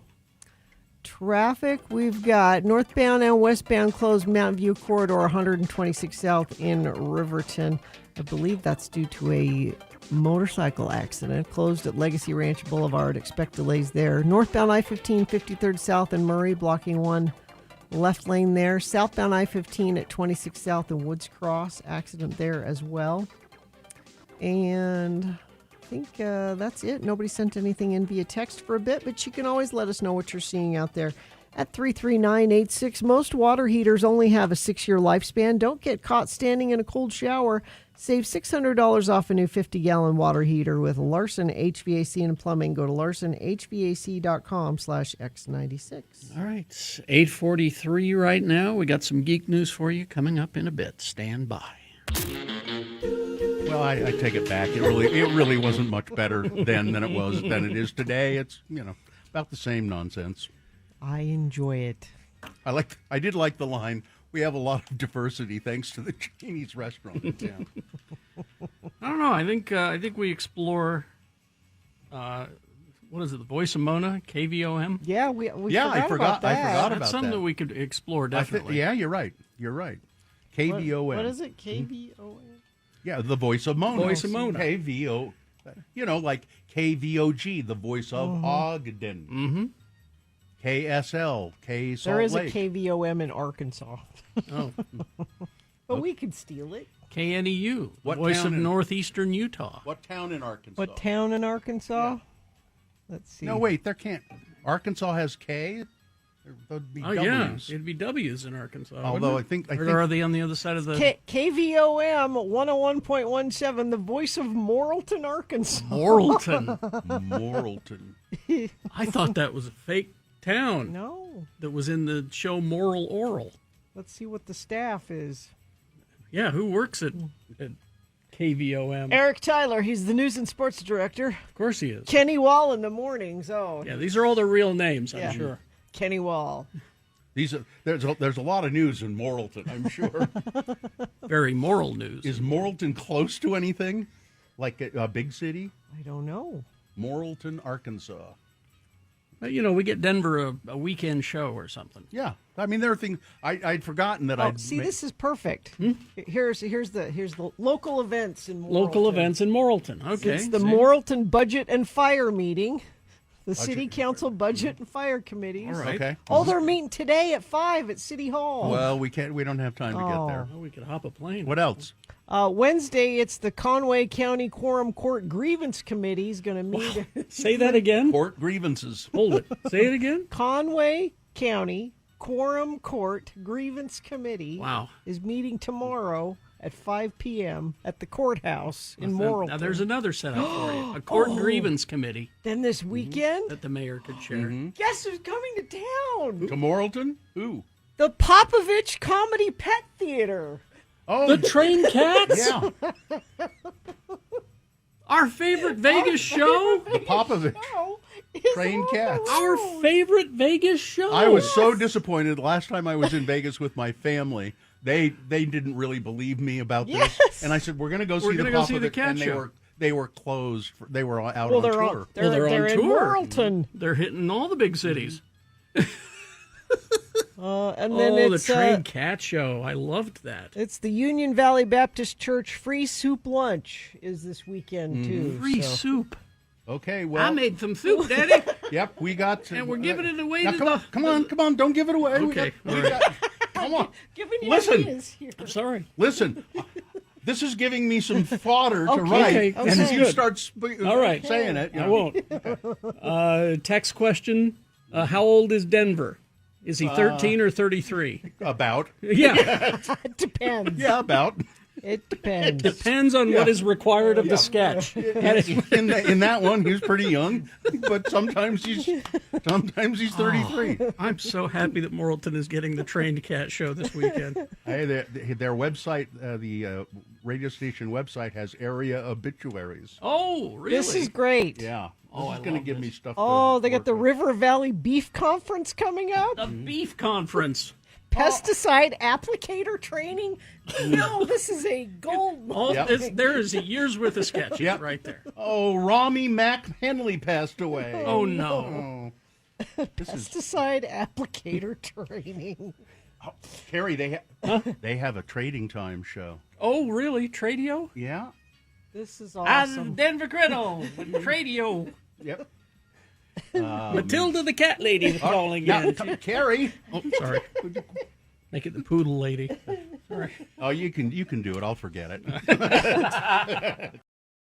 All right, 8:48 right now. Time for some geek news. Is it brought to you by? Yes, it's our friend at Cabin Fever. You know Dave over there Oh, at yeah. Cabin Fever? I've heard of him. I think he's got a whole bunch of Pride Month stuff on display and for sale for sure he Pride does. Month. Because it's so much more than a card store there in Trolley Square. You don't said know? it. Gotta go and take a look at the stuff that he's got there. He's got a lot of stuff. He's got. I haven't been in there. Why? Does he still have candy? Uh-huh. He's got a kind of like vintage candy. Yeah, that hard to find candy. Yeah. Yeah, he still got it. All right.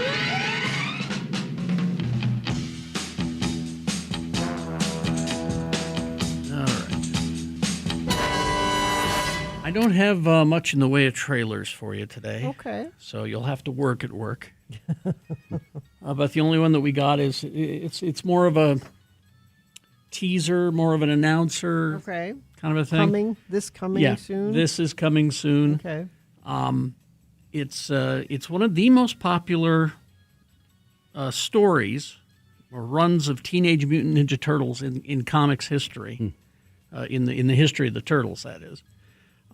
It was called The Last Ronin, and it follows the last surviving Ninja Turtle as he embarks on a desperate mission for vengeance. Now, the original plan was to take this comic book, because it was quite violent and everything. It was for adults. It wasn't for kids. Okay. And the original talk was to make an R-rated version of the story onto the big screen. Okay. But that was before Skydance took over Paramount and everything else in the world. The directions of it changed. So they're going to do a video game of it. And this is a sort of a teaser for the video game. Now it's Michelangelo is the last living Ninja Turtle. No. And so this is him going out for vengeance. You killed my brothers and my father. I'll get you, Shredder. So this is just basically saying, we don't know when we're going to have this finished, but we're working on it. And it's a pretty good game studio. It's Platinum Games. They're best known for titles like Bayonetta. They do a pretty good job. So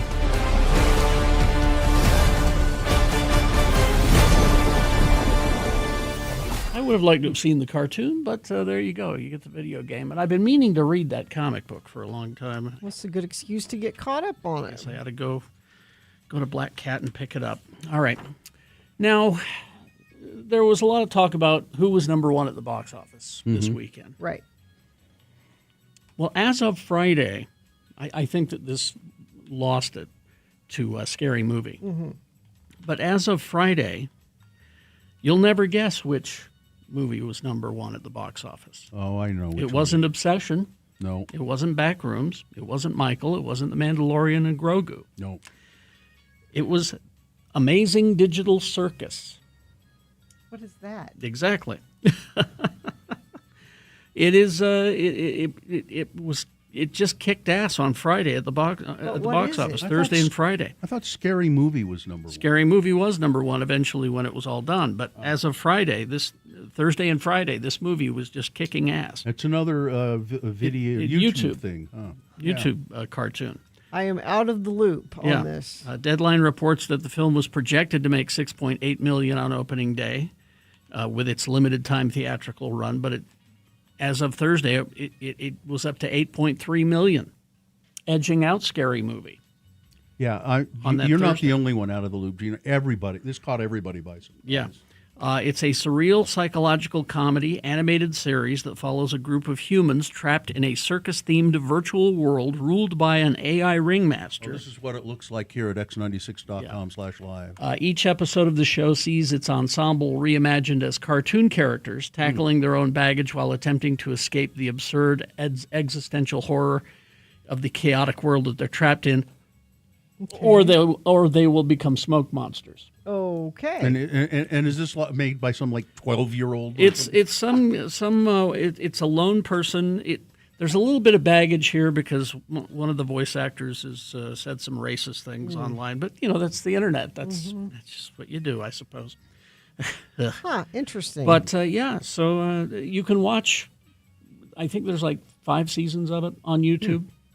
And you can watch it. And then they're going to have this in theaters just for a little bit longer. What's it called again? It's called Amazing Digital Circus. And then it will be released on YouTube for free eventually.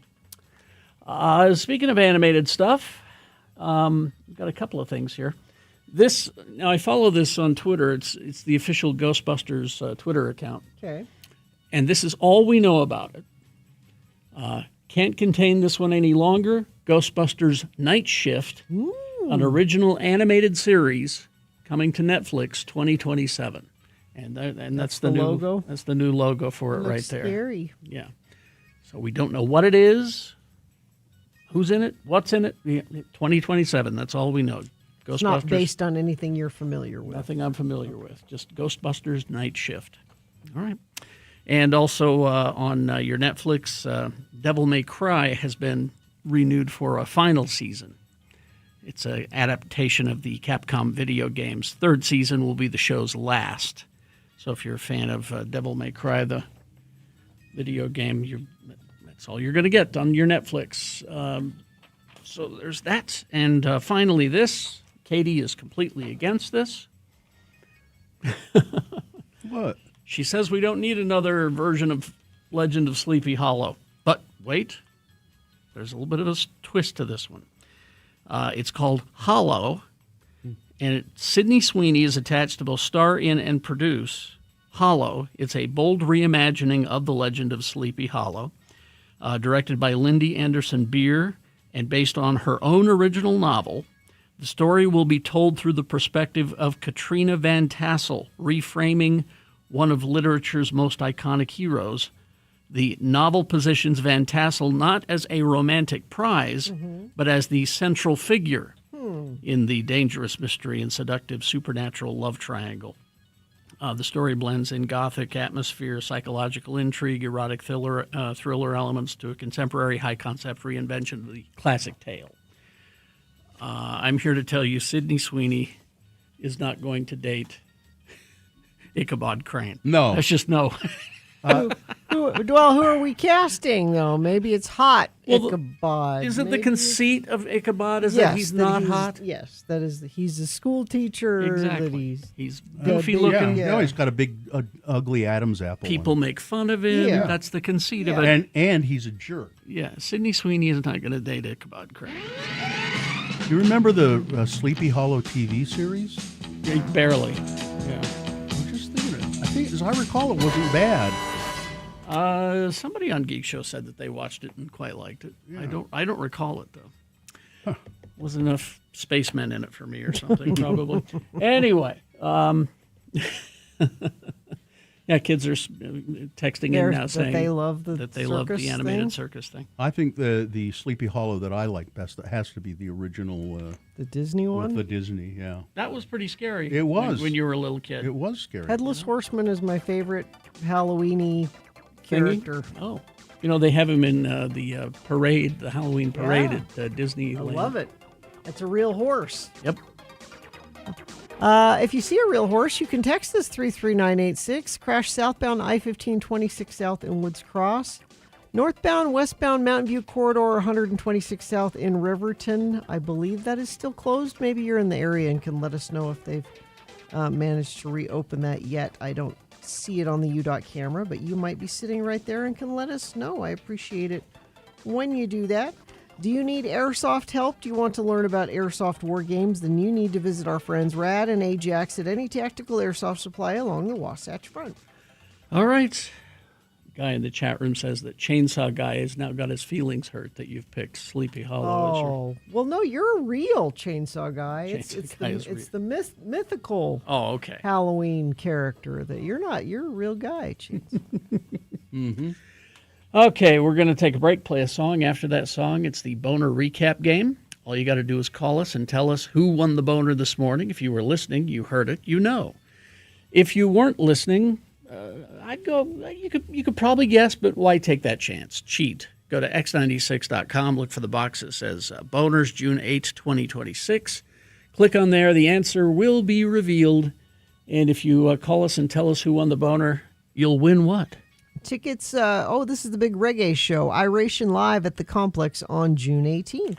So you get those reggae show tickets. 877-602-9696. That is the number to call to play the Boner Recap game to get the reggae show tickets. KXRK Provo. Vaxildan, our radio pup, finally has a sponsor. It's Zero Res, and this time of year brings a lot of dirt and things through your house, damaging your carpets. Vax says book your carpet cleaning appointment today. Not only do you get the 4th room free, but your animals will thank you with extra love.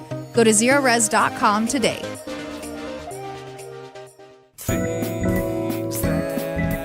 Things that must go on the radio. These are things that are bugging you, our dear, dear, dear friends of the program. We love you all so much. Well, most of you. And it's also a way for you to purge these things that are bugging you from your life. You get it off your chest by sending it to us, and we'll read it on the radio, maybe, and it might make you feel better. And sometimes these things magically disappear. So send your must-goes, if you would please, to radiofromhell@x96.com. Put "must go" in the subject line, and we'll get to it if we can. Let's see, I'll go first today. I've got a couple of my own. It is not okay. This is from my house. It is not okay, and I don't know who you think you are, that you think you can move my garbage cans so that you can park on the street. Oh, I see. Move my garbage, sometimes move them right into my driveway, or pull them up onto the park strip so that you can park on the street. Sorry, that's not good. You cannot do it. I have a question. Yes. Are they empty when they do this? This depends. No, so if they're empty and you put them up on the park strip, okay. Yeah. But not in my driveway. Yeah. I don't care. That's never good. So that's one. And then the other one is of my own is that what must go is that anybody who would listen to the guy who invented the pillow, Mike Lindell, who would listen to him about anything. I just, I can't get any credit. American Express. That guy has some ideas. All right, this one is from Good Morning Lords. What must go is when a conversation starts like this. Person 1, hey, how are you? Person 2, good, how are you? Person 1, I'm good, how are you? This is so awkward. Maybe we need to put a little more thought into the words we're saying. I think you're right. Let's see, this one says, my name is Jordan and I love my cats. But my cats thinking the best time to schedule their poops is when I'm in the middle of cleaning out their litter box must go. I don't know if they're excited about having a clean bathroom or think they're doing me a solid, literally, but I do not appreciate it, and I would like this to go, please. This was sent by a very small ninja from my phone. I don't know what that means. Okay, that's it. Carrie? First few from the foot of Mount Doom. First of all, not being able to enjoy open window weather because your neighbor smokes and somehow has managed to find a way to blow it directly into our open windows. Prevailing currents. Out on his smoking porch. Hate that. Yeah. Let's see. This one must go. Every connection in my house. Oh, wait. There was a couple more from Sue here. Oh, yes. These are all Invisalign related.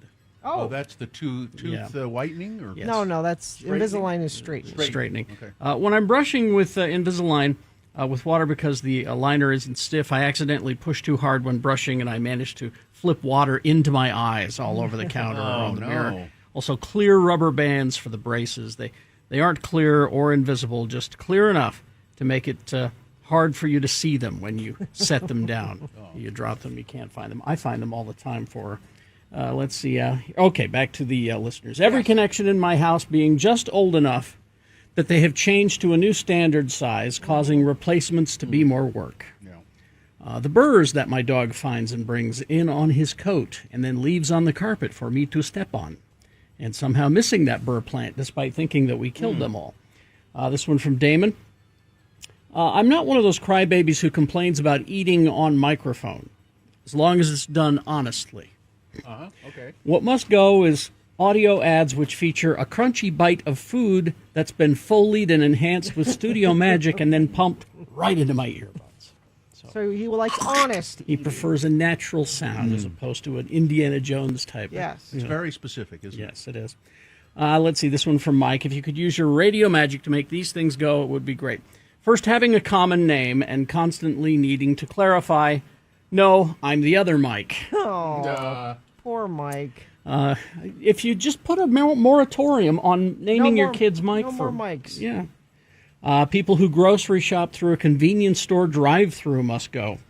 Seriously, if you're getting a week's worth of groceries through the drive-up window, just go inside. And lastly, workplace politics. It's impossible to make everyone happy, and I just want to do my job, not play 3D chess. Thanks for letting me listen. Friend of the program, up to Ogden, Mike. No, the other Mike. This is from Lady Raccoon. Buenos dias, lords of the morning airwaves. You haven't heard from me in a while. I've been deep in the dumpster of life, so to speak. I've still been listening, even amidst all the trash. My first thing that must go is chronic, untreatable depression. It's been a thick cloud for about 2 years now, and I would very much like it to go. I would like that to go for you too, Lady Raccoon. Second thing is that bad band merch. Ooh. Ladies such as myself also want a band T-shirt. She calls herself a pejorative here, but she needs a larger size. A larger size. I'm not I going to see. call you what you're saying here, Lady Raccoon. So could you please? I would like band merch also.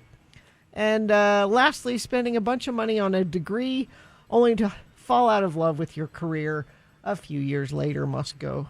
Good luck out there. Remember to wear your seatbelts. That's Lady Raccoon. And finally, this from Tony. My things that must go are getting excited to go on a boat ride, but finding out it's 14 hours long and I have no role on the boat but as a passenger and must remain sober. Oh, Whoa, no, that's no good. Forget it. Number 2, the drunk lady asking to buy drugs from me at the rock concert because I'm one of the few non-white people at the venue. Oh. Surely you have drugs, sir. The same lady asking why the band on stage isn't playing Monsters by All Time Low when it's a show for the All American Rejects. It's a wrong band. wrong They both band. begin with A's. Yeah. Let's see. Fox News not covering Bobert engaged in lewd behavior at the Beetlejuice musical after many years of attacking AOC for dancing barefoot at Boston University. That is true. The Eras Tour being in cinemas next month. My main beef is that Taylor Swift is encouraging her fans to act like they're at the concert. That kind of behavior is opposite to being at a library. She wants people in the movie theater to get up and dance. Yeah. And I don't think there's a problem with that. That seems okay. And Tony, this last one, I feel you on this one. Taking too much ibuprofen for my plantar fasciitis, so much so that I puke the morning after. Thank you. Things that must go on the radio. From Hell Show. You need to get OOFOS sandals, Tony.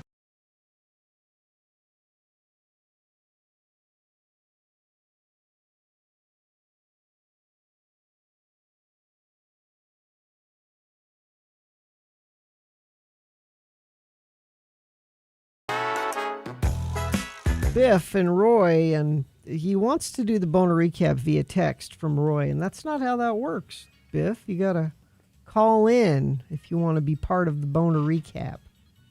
From Roy. From Roy. It's always somebody who thinks that. From Roy. They're not paying attention. Apparently not. Roy. Yes. Not the place, not a Is person. your name Roy? No. Well, why are you answering? Well, I just didn't want you to be disappointed. I'll be Roy. I'll be Roy. He's an actor. He can be Roy. Okay, yeah. Say Roy again. Roy. Yeah. What did you need? Oh, I need the Boner Recap. Yeah, I'm being Roy now. I'll ask Bill if you can come and do it. Bill, What? can you come and do the Boner Recap? Do we have a contestant? I don't know. I'll ask Carrie. Carrie, do we have a contestant? I'm not Okay, speaking. I'm not speaking to Roy. I'm going to stop. I'm going to stop. I don't want to speak to Roy. acknowledge Roy. Yeah, maybe. Roy knows what he did, and I'm not going to. All right, Chris is here. Chris, good morning. Good morning, everyone. How are you? Fine. Chris, I hope you feel good being privileged to do the stupidest thing I've ever done on the radio. Right? And there's been a lot. Yeah. So was good. Chris, we're going to do a the boner recap here. Pretty simple. right. Did you hear them earlier? Oh, yes. Okay, good. I'll read them. You tell me which one was the winner, and you'll be favored with a fine prize, which again is what? Catch Iration Live coming to the complex on the 18th of June with special guests, Tribal Seeds, Tunnel Vision, and more. Tickets are on sale now. You can find out more at x96.com. All right, Chris, let's do this thing, shall we? Sure. Okay, here we go. Boner candidate number 1. You can't behave that way in Skegness, England. We just don't allow that sort of thing. This is, boy, I don't know what accent that was. There was a woman in Skegness, England, who is sentenced to a year in prison. She threw a vodka bottle at a toddler, shouted racial slurs, hit somebody in the head with her purse, and spit and scratched some policemen. Spit on and scratched some policemen. No, we can't have that in Skegness. That was boner candidate number 1. Boner candidate number 2 was Utah drivers making Utah proud. Passengers waiting on a train along the light rail system in Seattle on Tuesday were shocked, I tell you, to see a vehicle, an SUV, driving down the light rail tracks. Instead of a train, it was an SUV with Utah license plates making its way into the Mount Baker station during the evening commute. That was boner candidate number 2. And boner candidate number 3 was this is in no way what the FCC is meant to be, or what it's meant to do, and this is the chairman of the Federal Communications Commission, Brendan Carr, being an attack dog for the Trump administration, getting himself involved in this whole 60 Minutes mess. Yeah. Say this is the reason you can't trust the media, because all these legacy journalists are completely out of touch. This is not. It's nothing for him to be meddling in. That was boner candidate number 3. Which one was the winner, Chris? As idiotic as numbers 1 and 2 were, it was number 3. You are correct, sir. It was indeed. Yeah, the other 2 were stupid. But this is just downright evil. Almost anything Trump touches is idiotic. Yep, seems it's to be. true. Thank you, Chris. Hang on the line, and Katie will tell you how you can get your tickets to go reggae it up. All right, hang on the line. Thank you, folks. Thank you. Guy in the chat room found a picture of the ramp that boner number 2 drove up. Like, it's hard to believe she went that far. Yeah, with that. she got quite a ways. But, I mean... It doesn't look like an on-ramp to anything. Looks like a train track. Well, my GPS told me to go that way. What am I supposed to do? Yeah, that's pretty... Oh, there it is. Yeah, that's amazing. That's funny, isn't it? Did you open those Tim Tams yet? Gina, if you would like to open them, They're may. yours. I can't open them. They were specifically given to you. If you would like to open them and offer me one, I would accept it. Gina, you have my permission to open them. If you really need a Tim Tam. I kind of need a Tim Tam. Well, then come and open them. I'm sure that... Since you're opening, I'll take one, too. Dan from Evanston.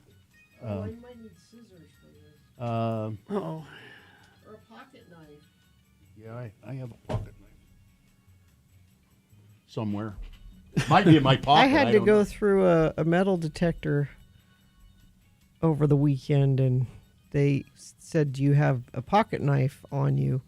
And I went, "I do. I had that knife in my purse." Oh, the ones that they gave. Yeah, that we all got. Ogden. That were monogrammed and stuff on it.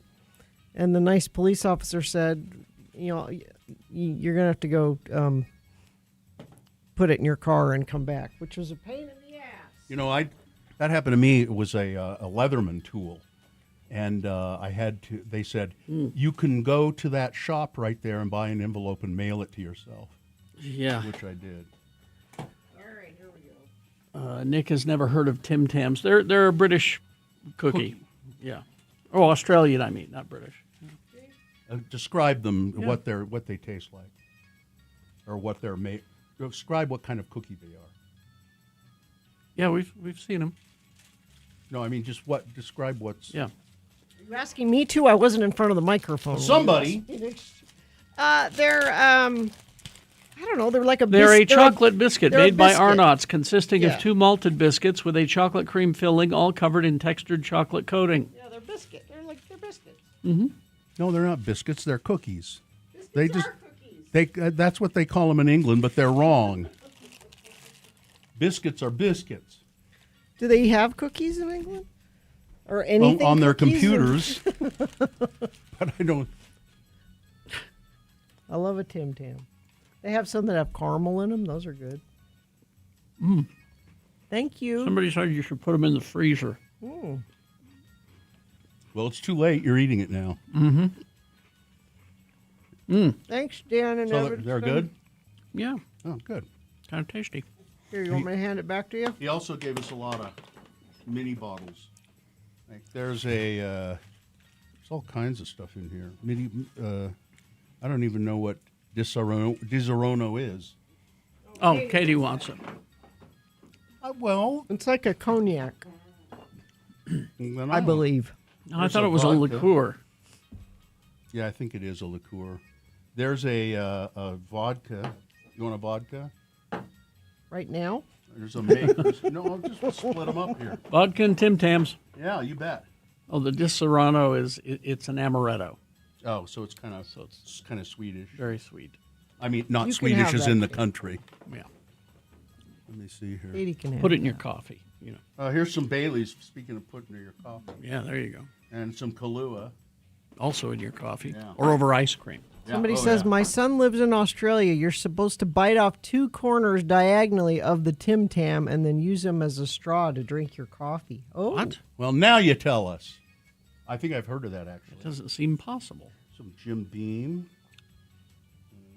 Some more vodka. I know you like vodka, Carrie. Mm-hmm. A bunch of mini bottles here. There's a Oh, Disaronno and Dr. Pepper apparently is a thing. Yukon Jack. That sounds really sweet. Mm-hmm. There's a tequila for you, Carrie. Oh, good. Reposado. Somebody said I had 3 Tim Tams this morning. Yikes. It's a Tim Tam kind of day. Oh, Everybody- here. No, they had them at Costco briefly. So I think that's where Dan, I know, shop up in Evanston, shops at the Sam's Club. That's what. Here, Gina. Here's for you. What is Jaeger, it? Jaeger, baby. Jeez. I know you want a Jaeger. the patron saint of bad decisions. Yes. I don't know why people drink that stuff. There are people that love it. Seagrams. Well, we'll take a break. We will be back with some big boy news and a pinuendo. Stand by for all of that. If you spill Seagrams in your carpet, Oh, yeah, if you spill. zero res. If you have a party with mini bottles and Tim Tams, you are going to need your carpet Yes. cleaned. June's when summer really kicks into gear. Kids are home. People are traveling, hosting friends and family, constantly tracking dirt, water, everything else that comes in from summer fun. Before the season gets too hectic, give your home a fresh start with Zero Res carpet and air duct cleaning. There's a special going on right now. Get 3 rooms of carpet clean for just $129. Plus, get 20% off air duct cleanings because you know your ACs are going to be put to work this summer. And I bet you've never had your air duct cleaned. We've all had our carpets cleaned at least a time or two, but air ducts? Probably not. That means they're full of hair and dander and dust and stuff, and you're breathing that. So get them to clean that out when they come out to do your carpets. Fast dry times, too, which is nice. It doesn't take days, it takes hours. 3 rooms of carpet clean for just $129, plus 20% off air duct cleaning. Start summer with a clean home before the busy season really takes over. Call 866-0RES or go online at zerores.com to schedule your appointment today. Spelled the same forwards or backwards. Zero Res, the right way to clean.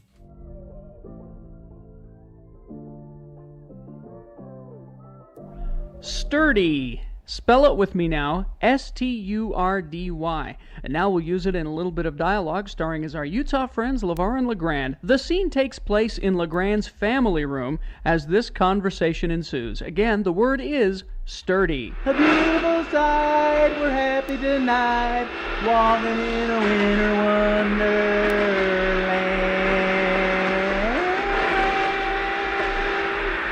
Well, that does it. Took a lot of work to get the old family room ready for Christmas, but there's still one very important thing I got to do, LeVar, to make sure Christmas goes off without a hitch. Well, what could you have possibly left out, LeGrand? I mean, the whole room looks like it jumped out of Good Housekeeping's Christmas issue. Thanks. I mean, the tree is up and beautifully decorated. There's mistletoe and holly wreaths in all the right places. Don't stand under that mistletoe. All right. And the stockings are hung by the chimbley with care. Yeah. What possibly could you have left out? Well, just come on over here by the fireplace, LeVar. Come and take a good look inside the fireplace and tell me what you see. Looks like an ordinary chimbley to me. Look at all that soot. If I don't do something about all that soot, Sandy will pass us by this year. I don't follow what you're saying. Well, sturdy. The fireplace sturdy. That soot's nearly a half-inch thick. Well, that's what happens with all the smoke. The chimbley gets sturdy. Well, you know how particular and health-smart Sandy is. Yeah. Sandy won't come down any chimbley sturdy. Me too. I feel the same way that Santa does. Huh? I mean, me neither. I won't come down a chimbley sturdy neither. That's funny. You playing Sandy somewhere here in town, LeVar? I can't imagine you as a Santa Claus. Oh, I'm a great Santa, LeGrand. I got a big bag of goodies, if you know what I mean. No. A big bag to stuff down the chimbley. But only if it's clean. I better call someone to come over and clean this year chimbley, or Sandy won't come. Stop it! You're killing me. What? Who are you gonna call? You gonna call one of them doctors that specializes in chimbleys? Maybe he could prescribe a shot of penicillin to clean it out. No, I'm just gonna call a chimbley sweep. He'll bring a big long brush and then climb up on top and shove it down the flue. Well, that sounds painful. You know, LeVar, sometimes you really puzzle me. Shove it down the flue.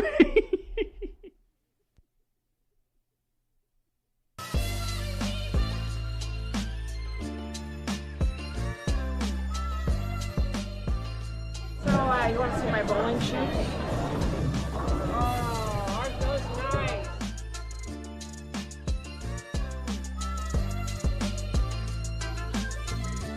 All right, 9:21, and it is time for some big boy news and opinioendo brought to you by. Most water heaters only have a 6-year lifespan. Don't get caught standing in a cold shower. Save $600 off a new 50-gallon water heater with Larson HVAC and Plumbing. Go to larsonhvac.com/X96. And never, ever, ever, ever forget. The views expressed on X96's Radio from Hell show do not necessarily reflect the opinions of Broadway Media, its management, owners, or advertisers. This program is intended for mature audiences. Parental discretion is advised.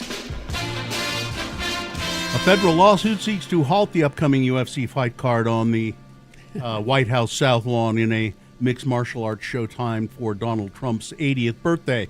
And part of the celebration of the nation's 250th anniversary, the filing Saturday by the Public Integrity Project on behalf of 2 Virginia residents contends the Trump administration's authorization of the June 14th event was unlawful. The lawsuit says such approval violated National Park Service regulations prohibiting sporting events on federal parklands. Congress did not consent to the towering arch overlooking the event, and no environmental review was conducted before the construction. This is fundamentally a private, commercial, corrupt use of our most sacred national monuments for private gain, said Brendan Ballou, a lawyer for the plaintiffs. And that is what is motivating this lawsuit. The White House said in a statement that the legal challenge was an obstructionist, baseless, and dilatory attempt to prevent Trump from hosting the fight, and that the event was no different from the other various White House-hosted events on the South Lawn. different? And properly permitted events on the Ellipse and National Mall throughout the year. This is just like the egg roll. This isn't trashy at all. Cruz. Here's the things that these same people bitched when Zelensky didn't wear a suit to the White House. They said it was undignified. Crews are erecting an octagon-shaped cage on the South Lawn. Trump has said that the finished UFC project will feature a 5,000-seat arena right outside the front door of the White House. Additional large screens broadcasting the fights will be set up in a park at the nearby Ellipse, and the UFC has said it plans to issue as many as 85,000 free tickets to accommodate spectators at both locations. How do they keep this safe? I keep hearing we need the ballroom for events because it's not safe. That's why I need ballroom. But Death of a Salesman, Liberation, and Ragtime won big at the 2026 Tony Awards, which celebrated the best of Broadway. Schmigadoon, a musical comedy that lovingly spoofs the genre by imagining a bickering couple trapped in a fantastical village whose residents keep bursting into song, won the coveted Tony Award for Best New Musical Play. A chilling and operatic Broadway revival of Arthur Miller's Death of a Salesman, starring Nathan Lane and Laurie Metcalf, won the Tony for Best Play Revival, and I believe Laurie Metcalf won for Best Actress. Liberation is a Pulitzer Prize-winning drama by Bess Wohl about a 1970s women's consciousness-raising group. It won Best New Play, and this is the first time an American woman has won a a Tony Award in 37 years. Revival of Ragtime won Best Revival Musical. Pink was a very good host, apparently. Did a great job. Apparently, why has she not been in a Broadway show before? She would be great in it. She apparently loves Broadway and loves plays, and it says her deprecating self-humor and obvious affection for theater, she won over the audience at Radio City Music Hall right from the beginning. She's a very talented person. A famous newbie and movie star veteran won trophies. Leslie Manville won a Tony for her Broadway debut as the incestuous Jocasta in Oedipus. You know who Jocasta is? That's Oedipus's mother. Oh, yeah. The one he ends up. Yeah. Now, he didn't know that it was his mother, but still, John Lithgow won his third Tony Award for starring as Roald Dahl in Giant, 53 years after he won the first time for The Changing Room. And apparently, John Lithgow delivered one of the night's most defining and memorable speeches. At 80 years old, he has become the oldest man to win a competitive acting Tony. The award marked his third win. He won for The Changing Room in 1973 and Sweet Smell of Success in 2002. Lithgow, I'm trying to get his remarks, and they're way buried deep in here. But he was very touching in his acceptance speech. Also, Death of a Salesman won Best Director of a Play for Joe Mantello. And, Laurie Metcalf won. Let's see, anybody else? I think those are about the ones you probably would be most interested in knowing. Oh, here it is. In remarks highlighting coverage across the coverage, Lithgow framed his honor as two Tony bookends with 53 years between them, and he dedicated the win to his wife, Mary Yeager. He said she supported me in getting this play to Broadway. It was hard, and it's hard work, but she helped me all the way. Hudson Williams. He's in this heated rivalry show. Mm-hmm. Yeah. He's being haunted by a Sharpie stain from his past. A Sharpie stain. After a childhood photo shows a swastika drawn across his face in Sharpie. However, according to multiple sources, he was not aware of the marking at the time. Here's the deal. On Saturday, images resurfaced on social media of him with a swastika drawn on his face, seemingly from years ago. Sources close to the heated rivalry star tells TMZ the image dates back to his high school years in small Canadian town where teens participate in an annual camp-out tradition that involves a lot of underage drinking, partying, and covering one another's faces, shirts, and bodies with Sharpie drawings. Hudson had no idea what was being drawn on his face at the time, and the offensive symbol was the result of other drunk teens scribbling inappropriate images on one another in an attempt to... don't you have the photo of him? There is a photo available in that same story of him with the drawings on his face. We know he's a good-looking young man. We would like to see him with the drawings on his face, but he says he didn't know that what was done. He said, I was drunk and they did it to me and I'm sorry. And I think I'm sure will all blow over. Can we all just agree to stick to drawing penises in these situations? Yeah, that's really what the kids Is that the standard? That's the classic. Standard. Draw a big penis on their face. That's okay. There he is. X96.com/live. Those two girls standing next to him, I don't know what they've got drawn on their faces. Lord, that weird is. They're pixelated. Oh, is that what that is? Yeah. Oh, thanks, Gina. You're welcome. I don't know what I'd do without you. I'm just here to help. Let's see.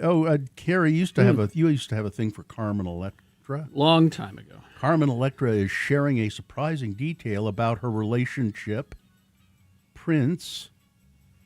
While attending the 33rd annual Race to Erase MS Gala, Carmen Electra recalled one of the late music icon's preferences during their romance in the 90s. When I was with Prince gave her name, Carmen Electra. Oh. He used to want me to sleep with a full face of makeup on and my lashes. Prince liked that I was down for it, and I still did that for a long time in my life. You really should wash your face, Carmen Electra, before you go to bed. I guess she's in Scary Movie. Huh? That's probably why they're talking. Says her nighttime routine looks different now. I have to have at least 8 hours or more of rest. I take really good care of my skin. Yeah, her real name is Tara something. Oh, really? But when she got together with Prince, he's like, you are no longer Tara. You are... I think it's Tara Bell. Carmen Electra. Sherwin Williams. Let me ask him. I'll ask him. Sherwin Williams. Ask Sherwin Williams. They have introduced or named their loneliest color. The loneliest color? The paint company announced that offbeat Sounds green. like a bad children's book. Offbeat green? The company announced that offbeat green SW6706 is its loneliest color for 2026. It's kind of Kermit the Frog green. Yeah. Sherwin Williams describes the color as a vivid citric lime green that reflects a growing desire for individuality. As part of a campaign to spotlight the unique color, Sherwin Williams has participated with the LeBron James Family Foundation. The organization, according to its website, helps inspire generational change for kids and families in the athlete's hometown of Akron, Ohio. Together, Sherwin Williams and the LeBron James Foundation are taking part in the Promise Project, a home education center designed to support first-time homebuyers in the area. And I guess they call it the loneliest color. It's because it's one that almost nobody ever buys. So yeah, I don't know what you would paint that color. It looks like it looks like baby khaki. It's almost the shade of green that I used to have in my house. On your wall? On my wall. Oh. In the kitchen. Pink Floyd. When Snowy White laid... I don't know who Snowy White is. But, he's a guitar player. Yeah, I guess so, because it says when Snowy White laid down a guitar solo for Pink Floyd's 1977 album Animals, he didn't suspect it would go unheard for 30 years or more by fans.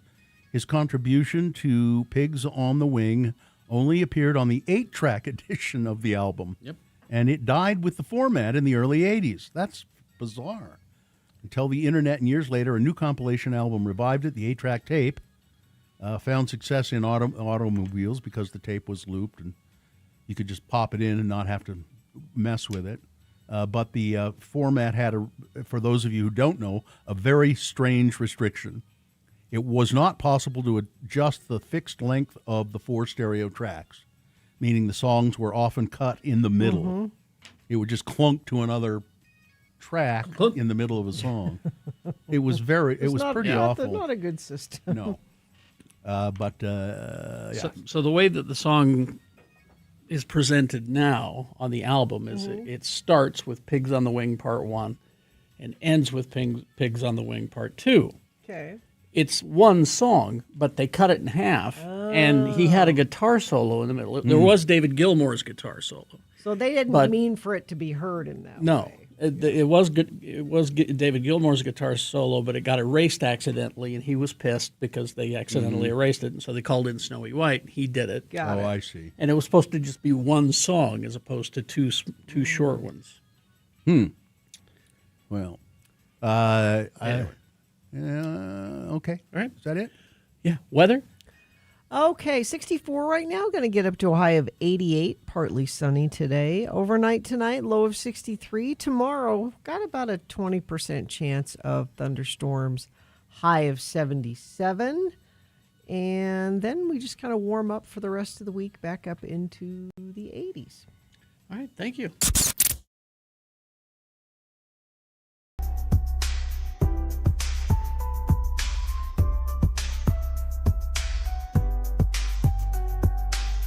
Volunteer fire department, and it was a fundraiser for them, and they were shooting at the targets, and the targets were rigged to explode if you hit them. And Does one anyone have a memory that where I'm not pregnant? I would like to hear a... Yes, let me see.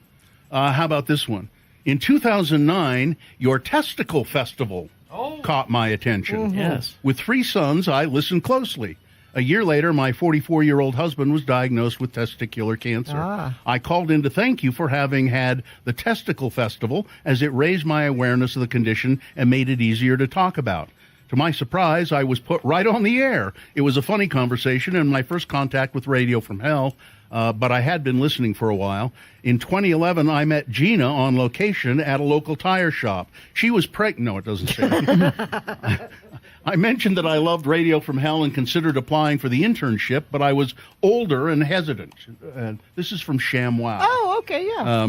Who I still see from time to time. She was a woman with kids, and she wanted to intern on the show. We said, sure, fine. What testicle?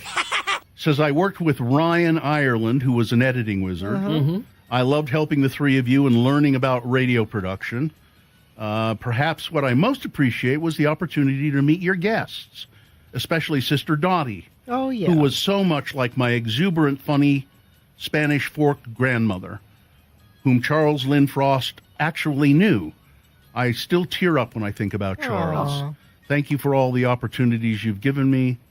Congratulations on 8,000 episodes. It really is something. Thank you for your professionalism and for showing up for 30 years.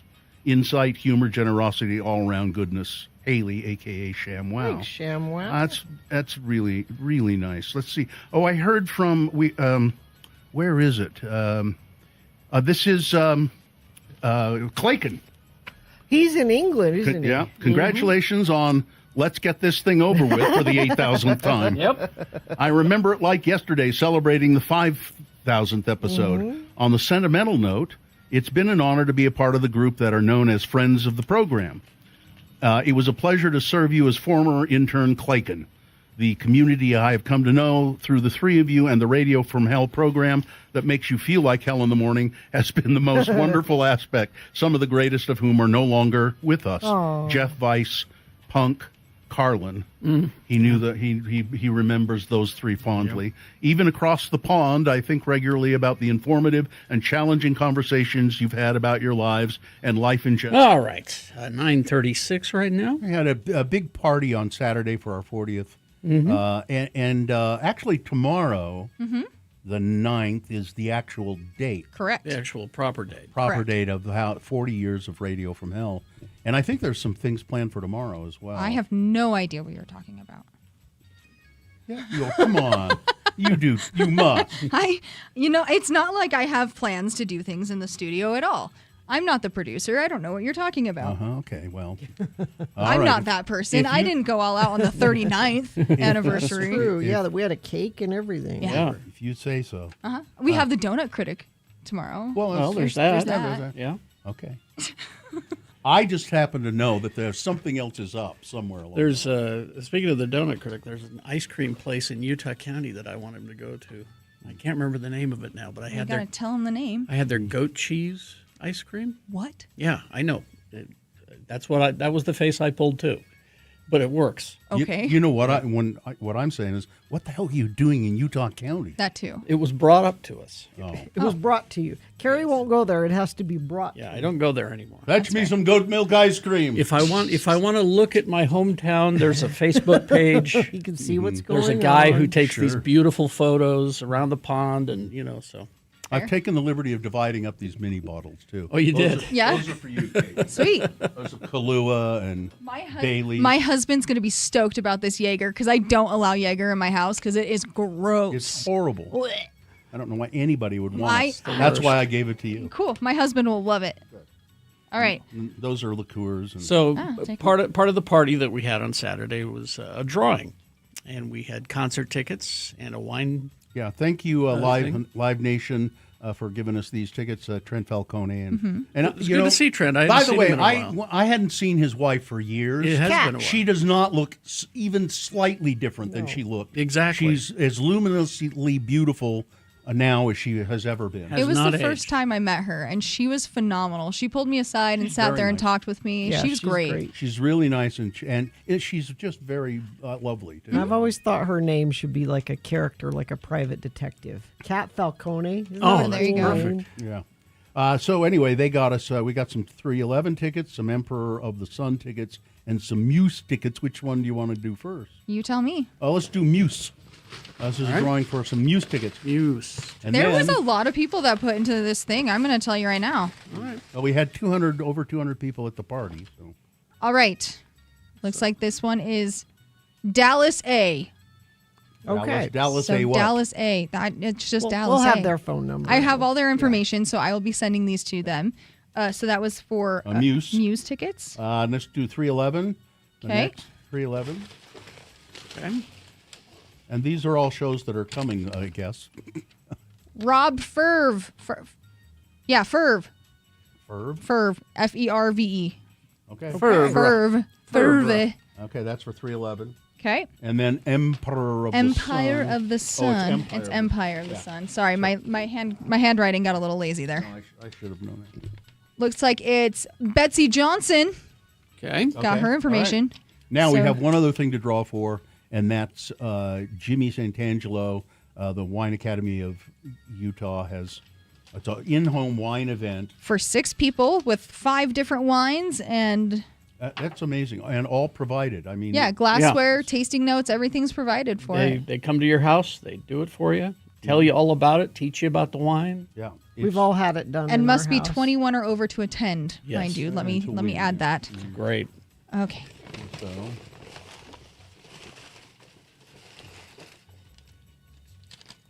Vicky Owen of Bountiful Okay. is All right. winning those Jimmy the Wine Guy tickets. I will reach out to all of the winners and let them know that they have and get them all the information for their tickets and all that fun stuff. And then, who was it? Vicky will have to schedule with Jimmy. Oh. But thank you for everybody that attended. Thanks for everybody It'll be a that great time.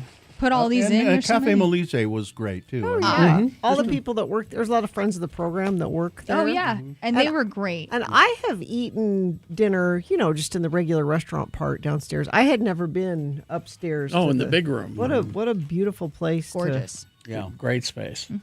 That And- patio was nice too. And the manager came up toward the end of the evening, and she had a menu, and she said, when we have notable parties here, we ask the notable people at the parties to sign a menu, and I don't know what they do with them after. She keeps them and she told me about this. She puts them in the manager office.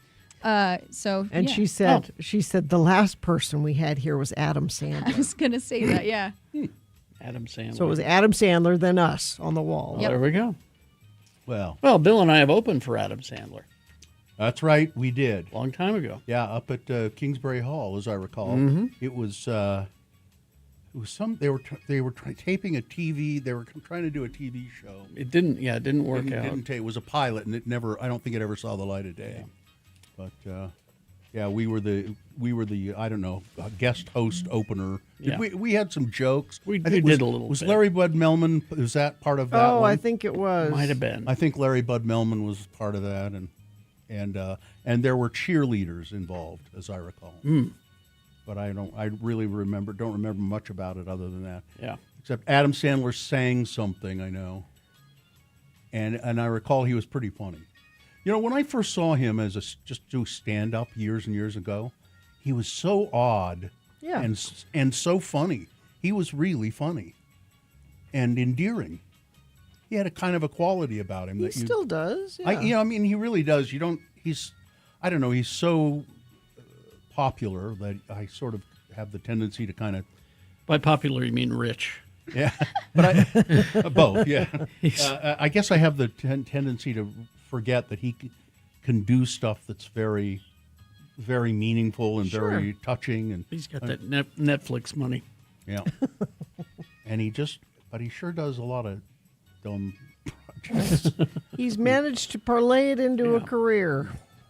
I was thinking about Punch Drunk Love the other day, the movie he stars in, and he is so good in that. Mm-hmm.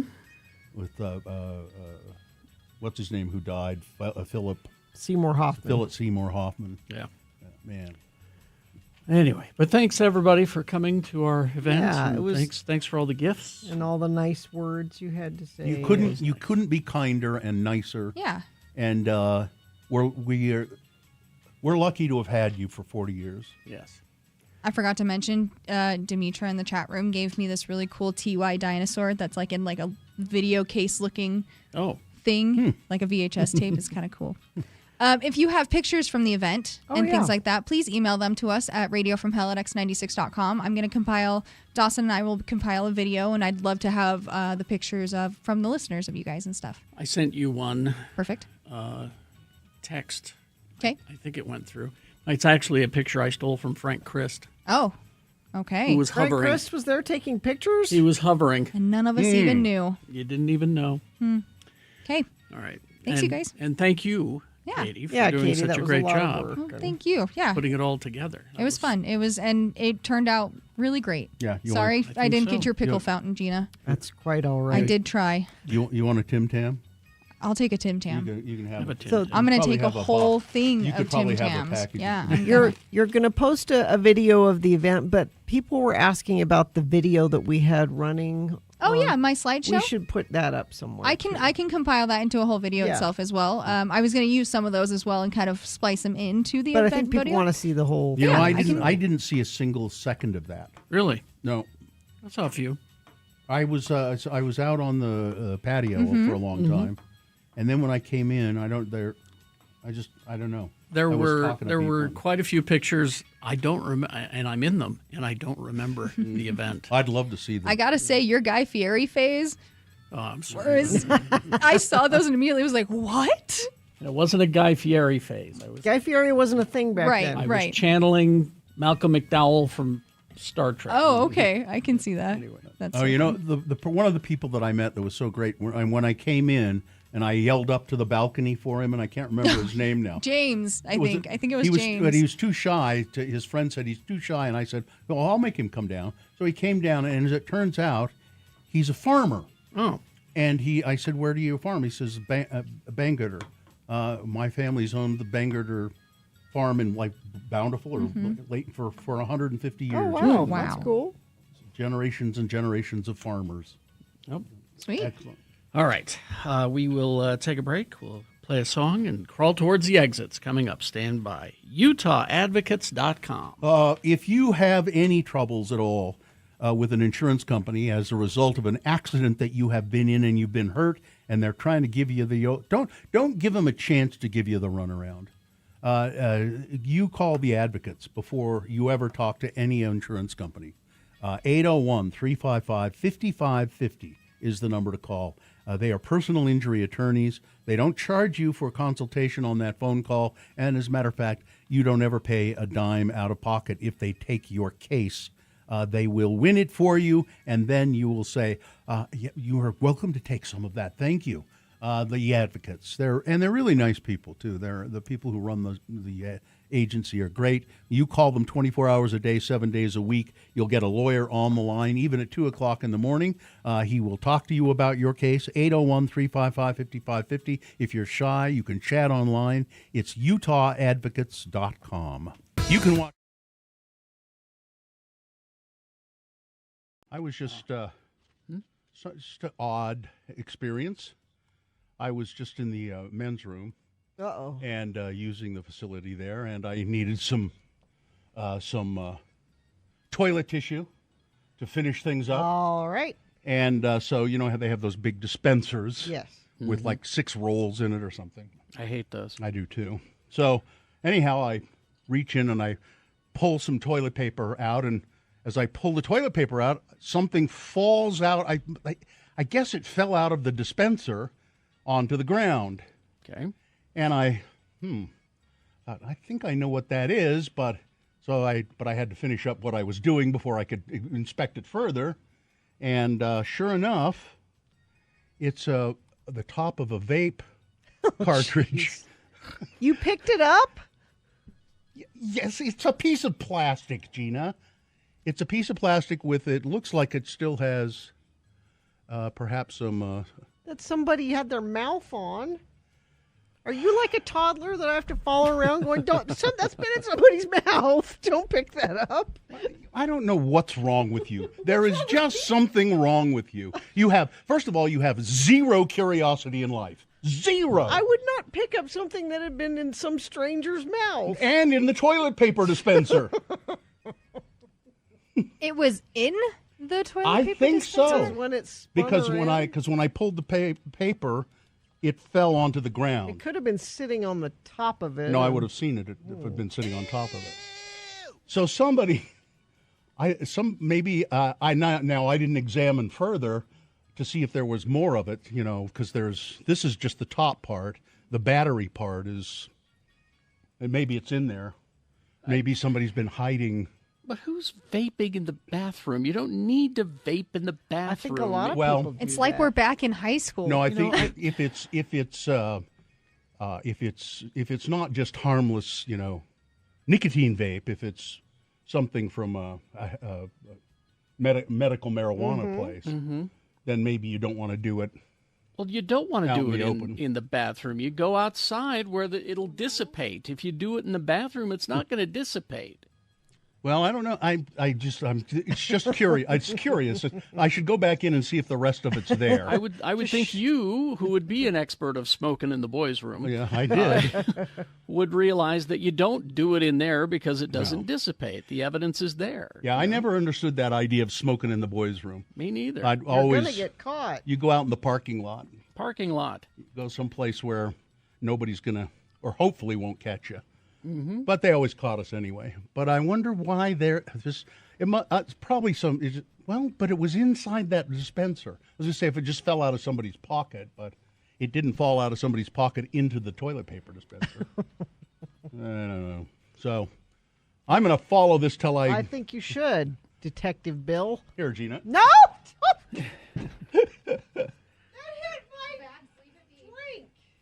That hit your drink. Yes. So a Not plastic. only has it been in the bathroom, Little piece of plastic it's been in somebody's hit the mouth. bottle, hit the outside of the bottle that you've been drinking from.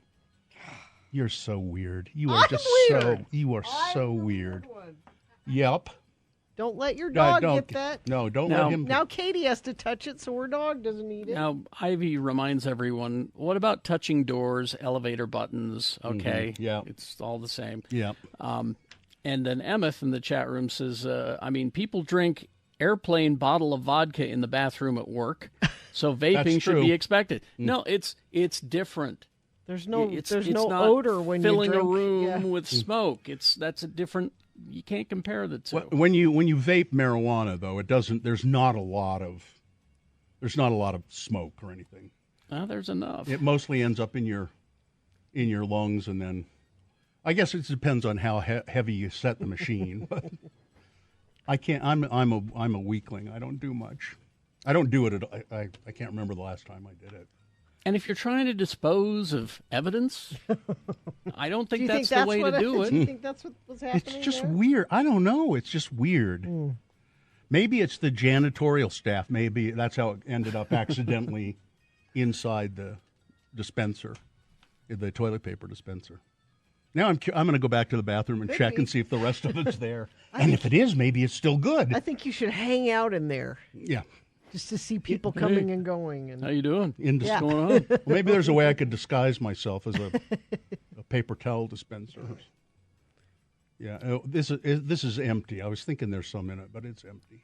I noticed that last time I was there anyway, that somebody changed back the setting on the paper towel dispenser to a smaller piece instead of our nice, luxurious piece of paper. I think management saw what was happening and told the janitorial staff, you set that back there and make sure that they can't get that much paper. But the thing is, though, now I hit it 3 times so that I get enough paper to dry my hands, and now I'm using more paper, and I'm using the battery more. The battery is going to have to get replaced again quicker. So, Bill, if that whole thing had happened to me, and that I wasn't quite sure. I thought, is that what I think it is? And yeah, sure enough. I haven't seen a cartridge like that before, so. Well, this is the part. Right, it goes into the battery. Right, yeah. And then there's just a little bit of. It's just it's a different kind that I've seen before. There's an amazing array of these things. Yeah. Different ways to vape. I need to live a little. Yeah, Gina. Then start picking stuff off the bathroom floor. Was anybody really surprised when Gina said, "I wouldn't know what that is"? No, not at all. Not at all. But you've learned something, I haven't you? have. Okay. Did you see it close up? I don't want to. Well, then you won't know if you'll encounter it again. Here, put it down on the counter. Just shove it down.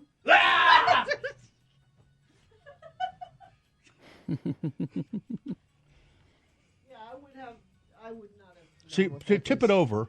Use a pencil or something so you don't have to touch it. God, you're weird. Now you can see there are little battery contacts there.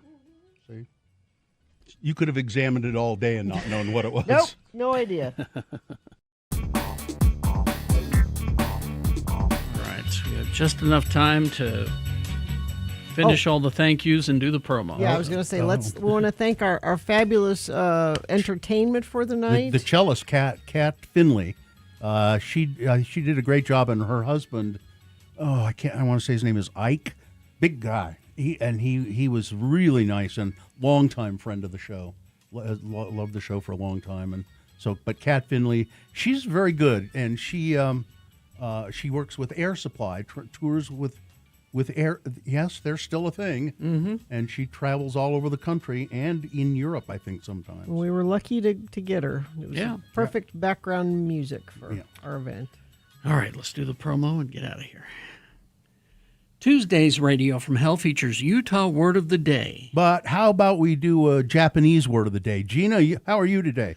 Daijabu desu. You're fine, just fine. Yeah, but you're not going to be here tomorrow. Sumimasen. It's okay, no need to apologize. Arigato gozaimasu. Radio from Hell, Tuesday morning here on X96. I don't know how well I did those. Hiroko, let me know how I did with those. Let's see. I think we're good. Yeah? Fine job as always, Katie. Live long and prosper, bitches. Oh, don't you know who I am? Domo. All right. Nick is next.